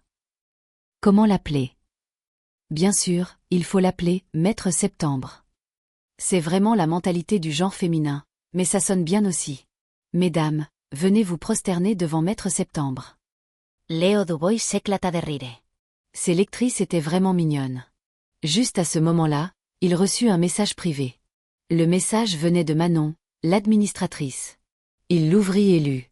Manon, désolé, je n'y ai pas réfléchi à ce moment-là. Je n'aurais pas dû publier tes informations personnelles dans le groupe. À cette époque, les cercles d'amis n'étaient pas encore populaires chez les étudiants. Les gens exprimaient souvent leurs émotions et se plaignaient de leur vie sur leur page personnelle QQ. Une publication sur une page personnelle est aussi considérée comme privée. Léo Dubois sourit et ne s'en soucia pas. Bien que le contenu de cette publication le mette un peu mal à l'aise, il n'y avait vraiment rien à reprocher à l'autre personne. Il répondit donc tranquillement, « Pas de problème ». Le résultat fut que Manon envoya soudain un message vocal. Léo Dubois pensa qu'elle était trop paresseuse pour envoyer un message vocal, et que sa voix serait encore pire que celle d'un chien qui tousse. Mais à sa grande surprise, en l'ouvrant, il entendit une voix claire et sereine. « Je suis vraiment désolé, j'ai été trop impulsive. » En entendant une voix si agréable, on ne pouvait s'empêcher d'imaginer à quel point l'autre partie était une belle fille. Mais Léo Dubois savait que cette méthode de jugement n'était pas fiable du tout. L'autre partie pouvait aussi être un « Jiao Biluo ». Bien que la probabilité soit faible, Léo Dubois répondit résolument par un message vocal. « Alors, je te pardonne. » Manon resta silencieuse pendant quelques secondes, puis envoya un message texte. « La voix de Maître Septembre est vraiment belle. » Léo Dubois sourit. Cette appellation « Maître Septembre » est meilleure que « Madame l'auteur », surtout quand elle est prononcée par Manon, une fille à papa typique. Il se sentait plus ou moins satisfait. Quant au fait que l'autre personne louait sa voix, Léo Dubois ne ressentait rien de spécial. Après tout, dans sa vie précédente, après ses débuts, sa voix avait toujours été louée par le public comme étant profonde, charmante et captivante. Une voix grave, magnétique et profonde qui pénétrait droit au cœur. C'était aussi l'un des atouts de Léo Dubois lorsqu'il chantait, jouait et lisait des lignes. Après un moment, Léo Dubois dit « Ta voix est bien aussi ». Il ne continua pas à envoyer de messages vocaux. Manon sembla encouragée et passa immédiatement en mode message vocal, disant avec un peu d'espièglerie. J'avais peur d'être trop excitée et de te faire peur. Cette fois, Manon avait légèrement changé de voix, devenant plus câline. Mais c'était normal. Une fois que les gens voulaient que leur voix soit agréable, ils changeaient inconsciemment leur voix pour être plus câline. De plus, il y avait certaines voix où l'on savait qu'elles se faisaient câlines, mais on les trouvait quand même agréables. La voix de Manon était de ce genre. Léo Dubois était curieux. Quel est ton domaine d'études? La voix de Manon était toujours câline. Je fais des études de chant. Le chant est l'un des domaines où je suis le meilleur. Léo Dubois sourit et demanda, quel genre de chant? Musique classique? Musique pop? Musique pop. Manon s'ouvrit progressivement, ne parlant plus d'une voix câline. Elle dit clairement, mon idole est la reine de la pop, Clara Duval. En entendant ce nom, Léo Dubois fut légèrement stupéfait. Il faillit oublier que nous étions le 23 août, et que l'incident de l'acide ne s'était pas encore produit. Clara Duval était toujours en vie. Selon ses souvenirs, ce devait être lors du concert de la fête nationale de cette année-là que Clara Duval serait attaquée à l'acide par un fan déchaîné. Son visage et ses yeux seraient gravement blessés, et près de la moitié de son visage serait complètement défiguré. En 2014, incapable d'accepter sa défiguration, Clara Duval avait choisi de se suicider. La nouvelle avait choqué toute l'industrie du divertissement. En tant que personne qui avait rené, je pouvais prédire beaucoup de choses. Le destin de mes parents, qui avaient eu un accident de voiture, avait peut-être été changé. Mais le destin de Clara Duval, devais-je la sauver? Ses parents étaient ses plus proches, mais Clara Duval, pour Léo Dubois, n'était qu'une étrangère. Lorsqu'il avait fait ses débuts, elle était déjà décédée depuis de nombreuses années. Mais après mûre réflexion, Léo Dubois décida tout de même d'intervenir. Pour lui, ce n'était pas difficile. De plus, Léo Dubois se considérait aussi comme un fan de Clara Duval. Il y avait beaucoup de ses chansons sur son téléphone. Après ses débuts, il en avait même fait des reprises.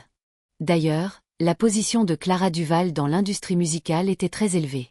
Bien que dans cette vie, Léo Dubois ne veuille pas se mêler de l'industrie du divertissement, il devait toujours compter sur elle pour gagner de l'argent. Avoir une relation avec une « reine de la pop » aussi talentueuse rendrait les choses plus faciles à l'avenir. Maître Septembre, vous êtes toujours là. Comme Léo Dubois ne répondait pas, Manon ne put s'empêcher d'envoyer un message texte. Léo Dubois rit, paniqué. Alors, tu as des œuvres à m'envoyer pour que j'en profite. Attenders. Manon envoya rapidement un lien. C'était une chanson intitulée « Passerelle », l'une des chansons emblématiques de Clara Duval. Chantons ensemble était le logiciel de karaoké le plus populaire du moment. Le téléphone de Léo Dubois l'avait aussi. Il l'ouvrit avec désinvolture pour écouter. La voix résonna, la voix de Manon était très belle, sa voix de poitrine était également très solide, et sa note la plus haute atteignait B4, ce qui était assez impressionnant. Mais quand elle chantait, elle avalait un peu trop ses mots, il ne savait pas si c'était une habitude personnelle ou pour une autre raison. Après avoir écouté toute la chanson, Léo Dubois eut une idée générale des capacités de Manon. Il envoya un message vocal de félicitations, « Bravo !» Le refrain monte jusqu'à A4, et la transition vocale atteint C5. La transition vocale est très stable. Puis Léo Dubois envoya un message vocal normal. « Tu travailles ta voix de poitrine, n'est-ce pas? On dirait qu'il manque un peu d'éclat. Je te conseille, lorsque tu fais des exercices vocaux, de te concentrer sur ta voix de tête, de travailler la concentration et la voix de gorge. De cette façon, même si tu chantes en direct plus tard, ce ne sera pas loin de l'effet d'une chanson éditée. » En fait, Léo Dubois avait une autre phrase qu'il n'avait pas prononcée. Si cette chanson commençait à D, puis transitionnait à E, ce serait l'effet le plus optimal. Mais Manon était jeune, il ne pouvait pas lui demander les mêmes standards que pour une chanteuse de premier plan. En réalité, son niveau actuel pouvait déjà être considéré comme celui d'une chanteuse qualifiée. Si elle était un peu plus jolie, et participait à quelques émissions de casting dans quelques années, elle serait sûrement très populaire. Qui sait, elle pourrait même faire ses débuts directement. Maître Septembre est si professionnel. Maître Septembre fait aussi de la musique? Pourrais-je vous demander des conseils plus tard? Manon envoya 3 messages vocaux d'affilée, sa voix révélant de la surprise et de la joie. De toute évidence, elle ne s'attendait pas à ce que l'auteur de romans qu'elle aimait s'y connaisse aussi en musique. Bien que ce que Léo Dubois ait dit ne soit pas très profond, il serait très difficile pour quelqu'un qui n'est pas un professionnel de faire une telle évaluation. Si tu ne comprends vraiment pas, cherche-moi. Léo Dubois n'était pas une personne purement gentille. C'était entièrement parce que Manon était l'administratrice de son groupe de lecteurs. Léo Dubois ne gérait pas ce groupe, Mais Manon rappelait souvent aux membres du groupe de voter pour le roman et d'encourager tout le monde à s'abonner. Léo Dubois l'avait remarqué. Pour cette raison, il ne craignait pas de lui donner occasionnellement des connaissances musicales. Je vais essayer de ne pas déranger Maître Septembre. Il faut dire que la voix de Maître Septembre est très belle. Tu dois aussi bien chanter, n'est-ce pas? C'est passable. Peut-être parce qu'elle était habituée, Manon parla davantage, mais les sujets tournaient principalement autour de la musique. Léo Dubois répondit de manière superficielle. En fait, il n'aimait pas discuter avec des inconnus en ligne, mais la voix de Manon était très belle, ce qui était un atout majeur. Le plus important, c'est que Manon était une fille intelligente, très douée pour trouver des sujets de conversation. De plus, elle était assez proactive, au point de dire son nom à Léo Dubois, « Je m'appelle Léa Martin ». En entendant la voix claire de l'autre, Léo Dubois eut l'impression de voir une fille vive et adorable sauter devant ses yeux. Si les vacances d'été n'avaient pas eu d'objectif, le temps aurait paru un peu long, mais Léo Dubois était plongé dans l'entraînement physique tous les jours. Lorsque sa silhouette atteignit enfin son idéal, ses longues vacances prirent fin. Le 13 septembre. Aujourd'hui, c'était le jour officiel de la rentrée de l'Institut des Arts de Pékin. Léo Dubois avait l'habitude de se lever à 6h30, de faire un jogging, et de rentrer chez lui juste à 7h. Après sa douche, Léo Dubois se dirigea avec hésitation vers le miroir en pied, examinant silencieusement les fruits de ses efforts récents. Grâce à une autodiscipline prolongée combinée à une méthode d'entraînement scientifique, sa silhouette avait radicalement changé. Léo Dubois se souvenait qu'à sa renaissance, son corps était mou, sans aucune définition musculaire. Mais après avoir persévéré dans l'entraînement pendant ses vacances d'été, Léo Dubois pouvait clairement voir les contours musculaires fermes et lisses sur son corps. Même ses épaules, auparavant légèrement minces, étaient maintenant larges et solides, sans parler de ses muscles pectoraux et dorsaux qui, après un entraînement planifié, étaient suffisamment fermes et puissants. Bien sûr, Léo Dubois n'avait pas des muscles excessivement développés. En fait, son état général actuel reflétait parfaitement une beauté saine et souple. Par exemple, ses 8 abdominaux légèrement saillants sur le ventre, sa ligne de sirène discrète, ses jambes puissantes, qu'il s'agisse des muscles des cuisses ou des mollets, les contours étaient devenus plus clairs, et sa démarche était plus stable. Cette sensation de puissance donnait à l'aura personnelle de Léo Dubois un air de décontraction et d'aisance. À table. La voix de sa mère résonna soudain depuis le salon. Aujourd'hui, ses parents s'étaient levés tôt pour préparer le petit déjeuner. Léo Dubois s'assit à table. La famille de 3 personnes prit le petit déjeuner. Son père regarda son fils, l'air de vouloir lui donner des instructions, mais finit par ne dire qu'une phrase. Oncle Morel viendra te chercher en bas de l'immeuble vers 8h. N'oublie pas de répondre au téléphone. Léo Dubois hocha la tête. Sa mère, sans le fardeau des aînés, dit directement à Léo Dubois. Maintenant que tu es officiellement étudiant à l'université, maman te permet de sortir avec quelqu'un. Ce n'est plus considéré comme un amour précoce. Je comprends. Léo Dubois but une gorgée de porridge et sourit. Alors, je vais essayer d'aimer beaucoup de gens pour que maman devienne impératrice douairière. Moins de vantardise. Sa mère rit joyeusement. Peu importe à quel point l'image de Léo Dubois changeait, aux yeux de ses parents, il était toujours un gentil garçon. Après le petit déjeuner, ses parents partirent ensemble travailler. Avant de partir, ils ne firent pas de scène d'adieu trop émotive, se contentant de dire à Léo Dubois de vérifier soigneusement ses bagages et de ne rien oublier. Léo Dubois acquiesça du bout des lèvres, mais dans son cœur, il s'en fichait. S'il manquait quelque chose, il n'avait qu'à l'acheter à Pékin. N'oubliez pas qu'hier, le 12, Léo Dubois avait reçu une autre somme en droit d'auteur, totalisant environ 48 000 yuan. Cette somme était largement suffisante pour un étudiant de première année pendant un certain temps. Je vais bientôt partir, je vais juste vérifier un peu. Après tout, c'était le premier jour de la rentrée. Léo Dubois voulait entrer sur le campus avec la meilleure apparence possible. Il devait donc choisir soigneusement ses vêtements, ses chaussures, et même ses chaussettes. En parlant de choix minutieux, en réalité, en moins de 5 minutes, Léo Dubois avait terminé sa coordination vestimentaire. Pour le haut du corps, il avait choisi un t-shirt uni en coton doux. Le plus important était que ce style simple pouvait mettre en valeur l'avantage de sa silhouette. Pour le bas du corps, il portait un short noir dont le style rappelait un peu les vêtements de bureau, compensant la simplicité excessive du haut, rendant l'ensemble pas trop fade. Pour les pieds, il n'était pas difficile de choisir des chaussettes bateau associées à des chaussures plates blanches. Une telle combinaison était difficile à critiquer. Bien sûr, sa coiffure devait aussi être soignée. Léo Dubois était un expert en matière de brushing. Il lui suffisait d'utiliser un sèche-cheveux et de la cire coiffante pour créer une coiffure légèrement volumineuse et texturée. Ainsi, son aura était à la fois élégante et décontractée. Peu de temps après avoir fini de s'habiller, le téléphone de Léo Dubois sonna. Le nom de l'appelant était « Oncle Morel ». Son oncle, Monsieur Morel, de son nom complet TRNG Mine DNG, était le père de Chloé Moreau. Léo Dubois décrocha, et la voix mûre de l'autre côté du fil se fit entendre. « Je t'attends à l'entrée de ton quartier. » « Oui, oncle Morel, je descends tout de suite. » Léo Dubois ferma la porte de chez lui, prit sa valise et descendit les escaliers. La valise n'était pas trop grande, elle contenait principalement des vêtements et des chaussures, et n'était pas trop lourde. Arrivé à l'entrée du quartier, Léo Dubois s'apprêtait à entrer dans le magasin pour acheter quelques bouteilles d'eau minérale pour le trajet. Le résultat fut que, en arrivant devant le magasin, il vit une fille en sortir, les mains chargées de 2 sacs en plastique remplis d'eau et de toutes sortes de snacks.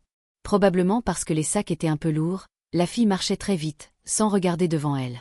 Elle rentra alors en collision avec Léo Dubois, qui s'apprêtait à entrer dans le magasin. « Ah !»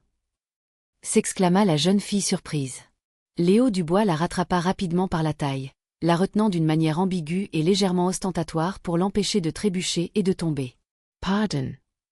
Bien sûr, la jeune fille savait que c'était parce qu'elle ne regardait pas où elle allait qu'elle avait heurté quelqu'un. Sachant qu'elle était en faute, elle s'excusa. Mais en levant les yeux et en rencontrant les yeux en amande de Léo Dubois, son expression, après un mois de confusion, devint progressivement intéressante. Sophie Dubois.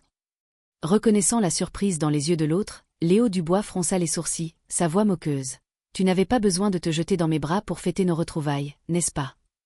Oui, la fille qui avait heurté Léo Dubois était bien une vieille connaissance. Sophie Laurent, la meilleure amie espiègle de Chloé Moreau.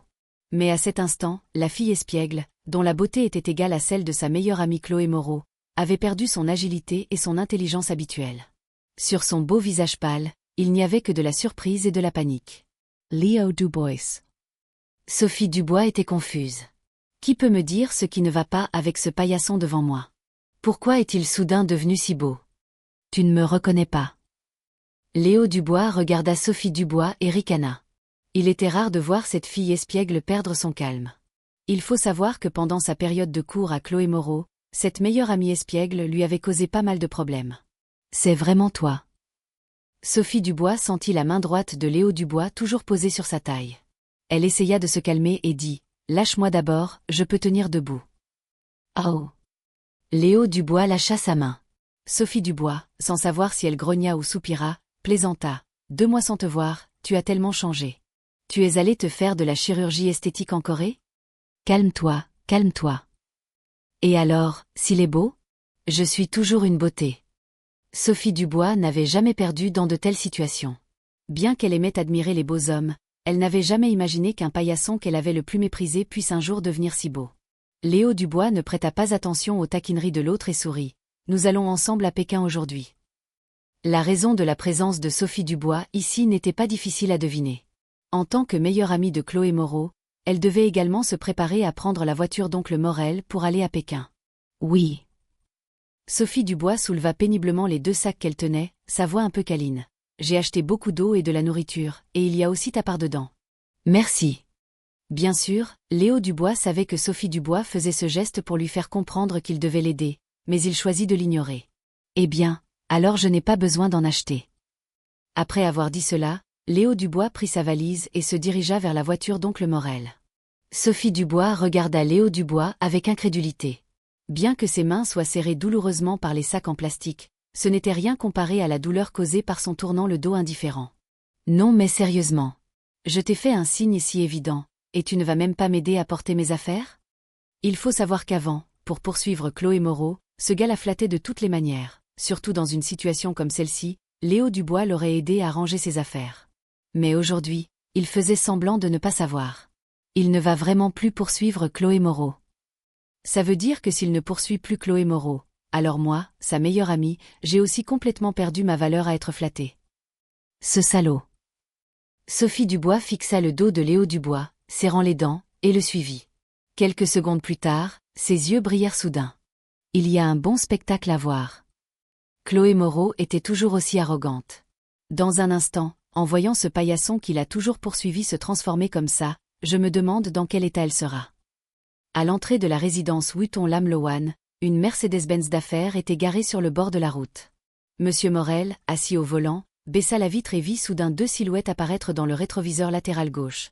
Un jeune homme grand et mince, tirant une valise. À droite, Sophie Laurent, la meilleure amie de sa fille. Les deux conversaient en marchant vers sa voiture.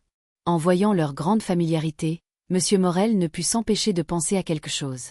Chloe, dit Morel en souriant. Regarde ce jeune homme. C'est sûrement le petit ami de Sophie, ta meilleure amie, non? Chloé Moreau, assise à l'arrière, la tête baissée, jouant sur son téléphone, fut surprise en entendant cela. Depuis quand Sophie Dubois a-t-elle un petit ami? Comment se fait-il que je ne le sache pas? Impossible. Elle dit inconsciemment, tout en baissant la vitre droite et en levant la tête pour regarder derrière elle. Le résultat fut qu'elle fut de nouveau surprise. À côté de Sophie Dubois se trouvait réellement un jeune homme. Vu de loin, ce jeune homme avait une silhouette élancée, une démarche calme et stable, et était vêtu simplement mais avec élégance, dégageant une certaine aura éthérée. Elle ne savait juste pas pourquoi Chloé Moreau ressentait toujours une vague sensation de familiarité. L'avait-elle déjà rencontré? Un camarade de classe du lycée? Plus il s'approchait, Chloé Moreau pouvait même voir les yeux clairs comme l'eau du lac du jeune homme, une sorte de clarté et de brillance profonde. Attends, c'est... Les lèvres naturellement rouges de Chloé Moreau s'entr'ouvrirent soudainement, ses yeux noirs sous le soleil se contractèrent brusquement. Elle sentit son cœur manquer un battement. C'est Léo Dubois. Dans ses souvenirs, la coupe de cheveux que sa meilleure amie Sophie Dubois avait moquée comme un « nid d'oiseau » était toujours là. Il aimait toujours montrer ses dents blanches et rire bêtement devant elle. Il se montrait toujours humble. Cet idiot, dans la panique de Chloé Moreau, semblait se fondre avec le beau jeune homme confiant, à la silhouette charmante et à l'aura extraordinaire devant elle. Ce jeune homme est vraiment beau, Monsieur Morel ne put s'empêcher de louer. Il ressemble à une superstar, il irait bien avec Sophie. Mais pourquoi je le trouve familier? C'est Léo Dubois. Chloé Moreau fut soudain un peu irritée et ne put s'empêcher d'ajouter. Il n'est pas le petit ami de Sophie Dubois. Ils ne sont que des camarades de classe. Léo Dubois. Monsieur Morel fut surpris. Lui et Louis étaient de vieux camarades de classe, mais ces dernières années, ils s'étaient très peu contactés. L'impression de Monsieur Morel sur le fils de son vieil ami s'était arrêtée à l'étape du « il a l'air très honnête ».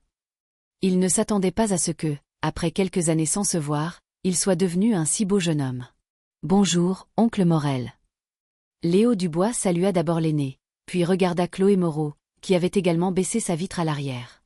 Il garda son sourire habituel et lui fit un signe de tête. Chloé Moreau répondit par un signe de tête, comme pour se saluer, son attitude très froide. Quant à Sophie Dubois, qui avait suivi tout le long du chemin, elle observa l'expression de Chloé Moreau. Au début, voyant son visage normal, Sophie Dubois fut soudain un peu déçue. Bon sang, ma meilleure amie a l'air si calme. Se pourrait-il que même si Léo Dubois est devenu plus beau après le changement, à ses yeux, il soit toujours le même paillasson qu'avant, sans aucun changement? C'est bien Chloé. Sophie Dubois voulait aussi utiliser son ancienne attitude envers Léo Dubois, mais rien qu'en voyant son visage, il lui était très difficile de conserver son indifférence habituelle. Le corps de mon neveu est assez musclé. Il fait souvent de l'exercice, n'est-ce pas? Oncle Morel ouvrit le coffre, descendit de la voiture pour aider Léo Dubois à ranger ses bagages, puis lui tapota l'épaule. Il pouvait sentir la puissance d'un corps robuste. Je cours souvent, Léo Dubois sourit. Et vous, oncle Morel, vous avez l'air très en forme aussi. Vieux. C'était 2013, et il y avait pas mal de jeunes hommes de 17 à 18 ans qui étaient efféminés. Oncle Morel était très satisfait du tempérament masculin de Léo Dubois et dit en souriant. Laissons les deux petites filles s'asseoir à l'arrière, et tu t'assois sur le siège passager pour discuter avec moi, d'accord? Pas de problème. Léo Dubois s'assit sur le siège passager. La voiture quitta la ville et prit l'autoroute. En un clin d'œil, 2 heures s'étaient écoulées. Sophie Dubois, dans la voiture, avait plusieurs fois voulu discuter avec Chloé Moreau. Le résultat fut que, aujourd'hui, elle ne savait pas à quoi pensait sa meilleure amie, qui la traitait avec une certaine indifférence. Sophie Dubois ne put s'empêcher de se sentir ennuyée. Le trajet jusqu'à Pékin durait environ 6 à 7 heures. Sa meilleure amie ne discutait pas, et l'oncle Morel était une personne âgée. Elle et Léo Dubois ne pouvaient certainement pas discuter. Ainsi, l'atmosphère dans la voiture devint étrangement gênante.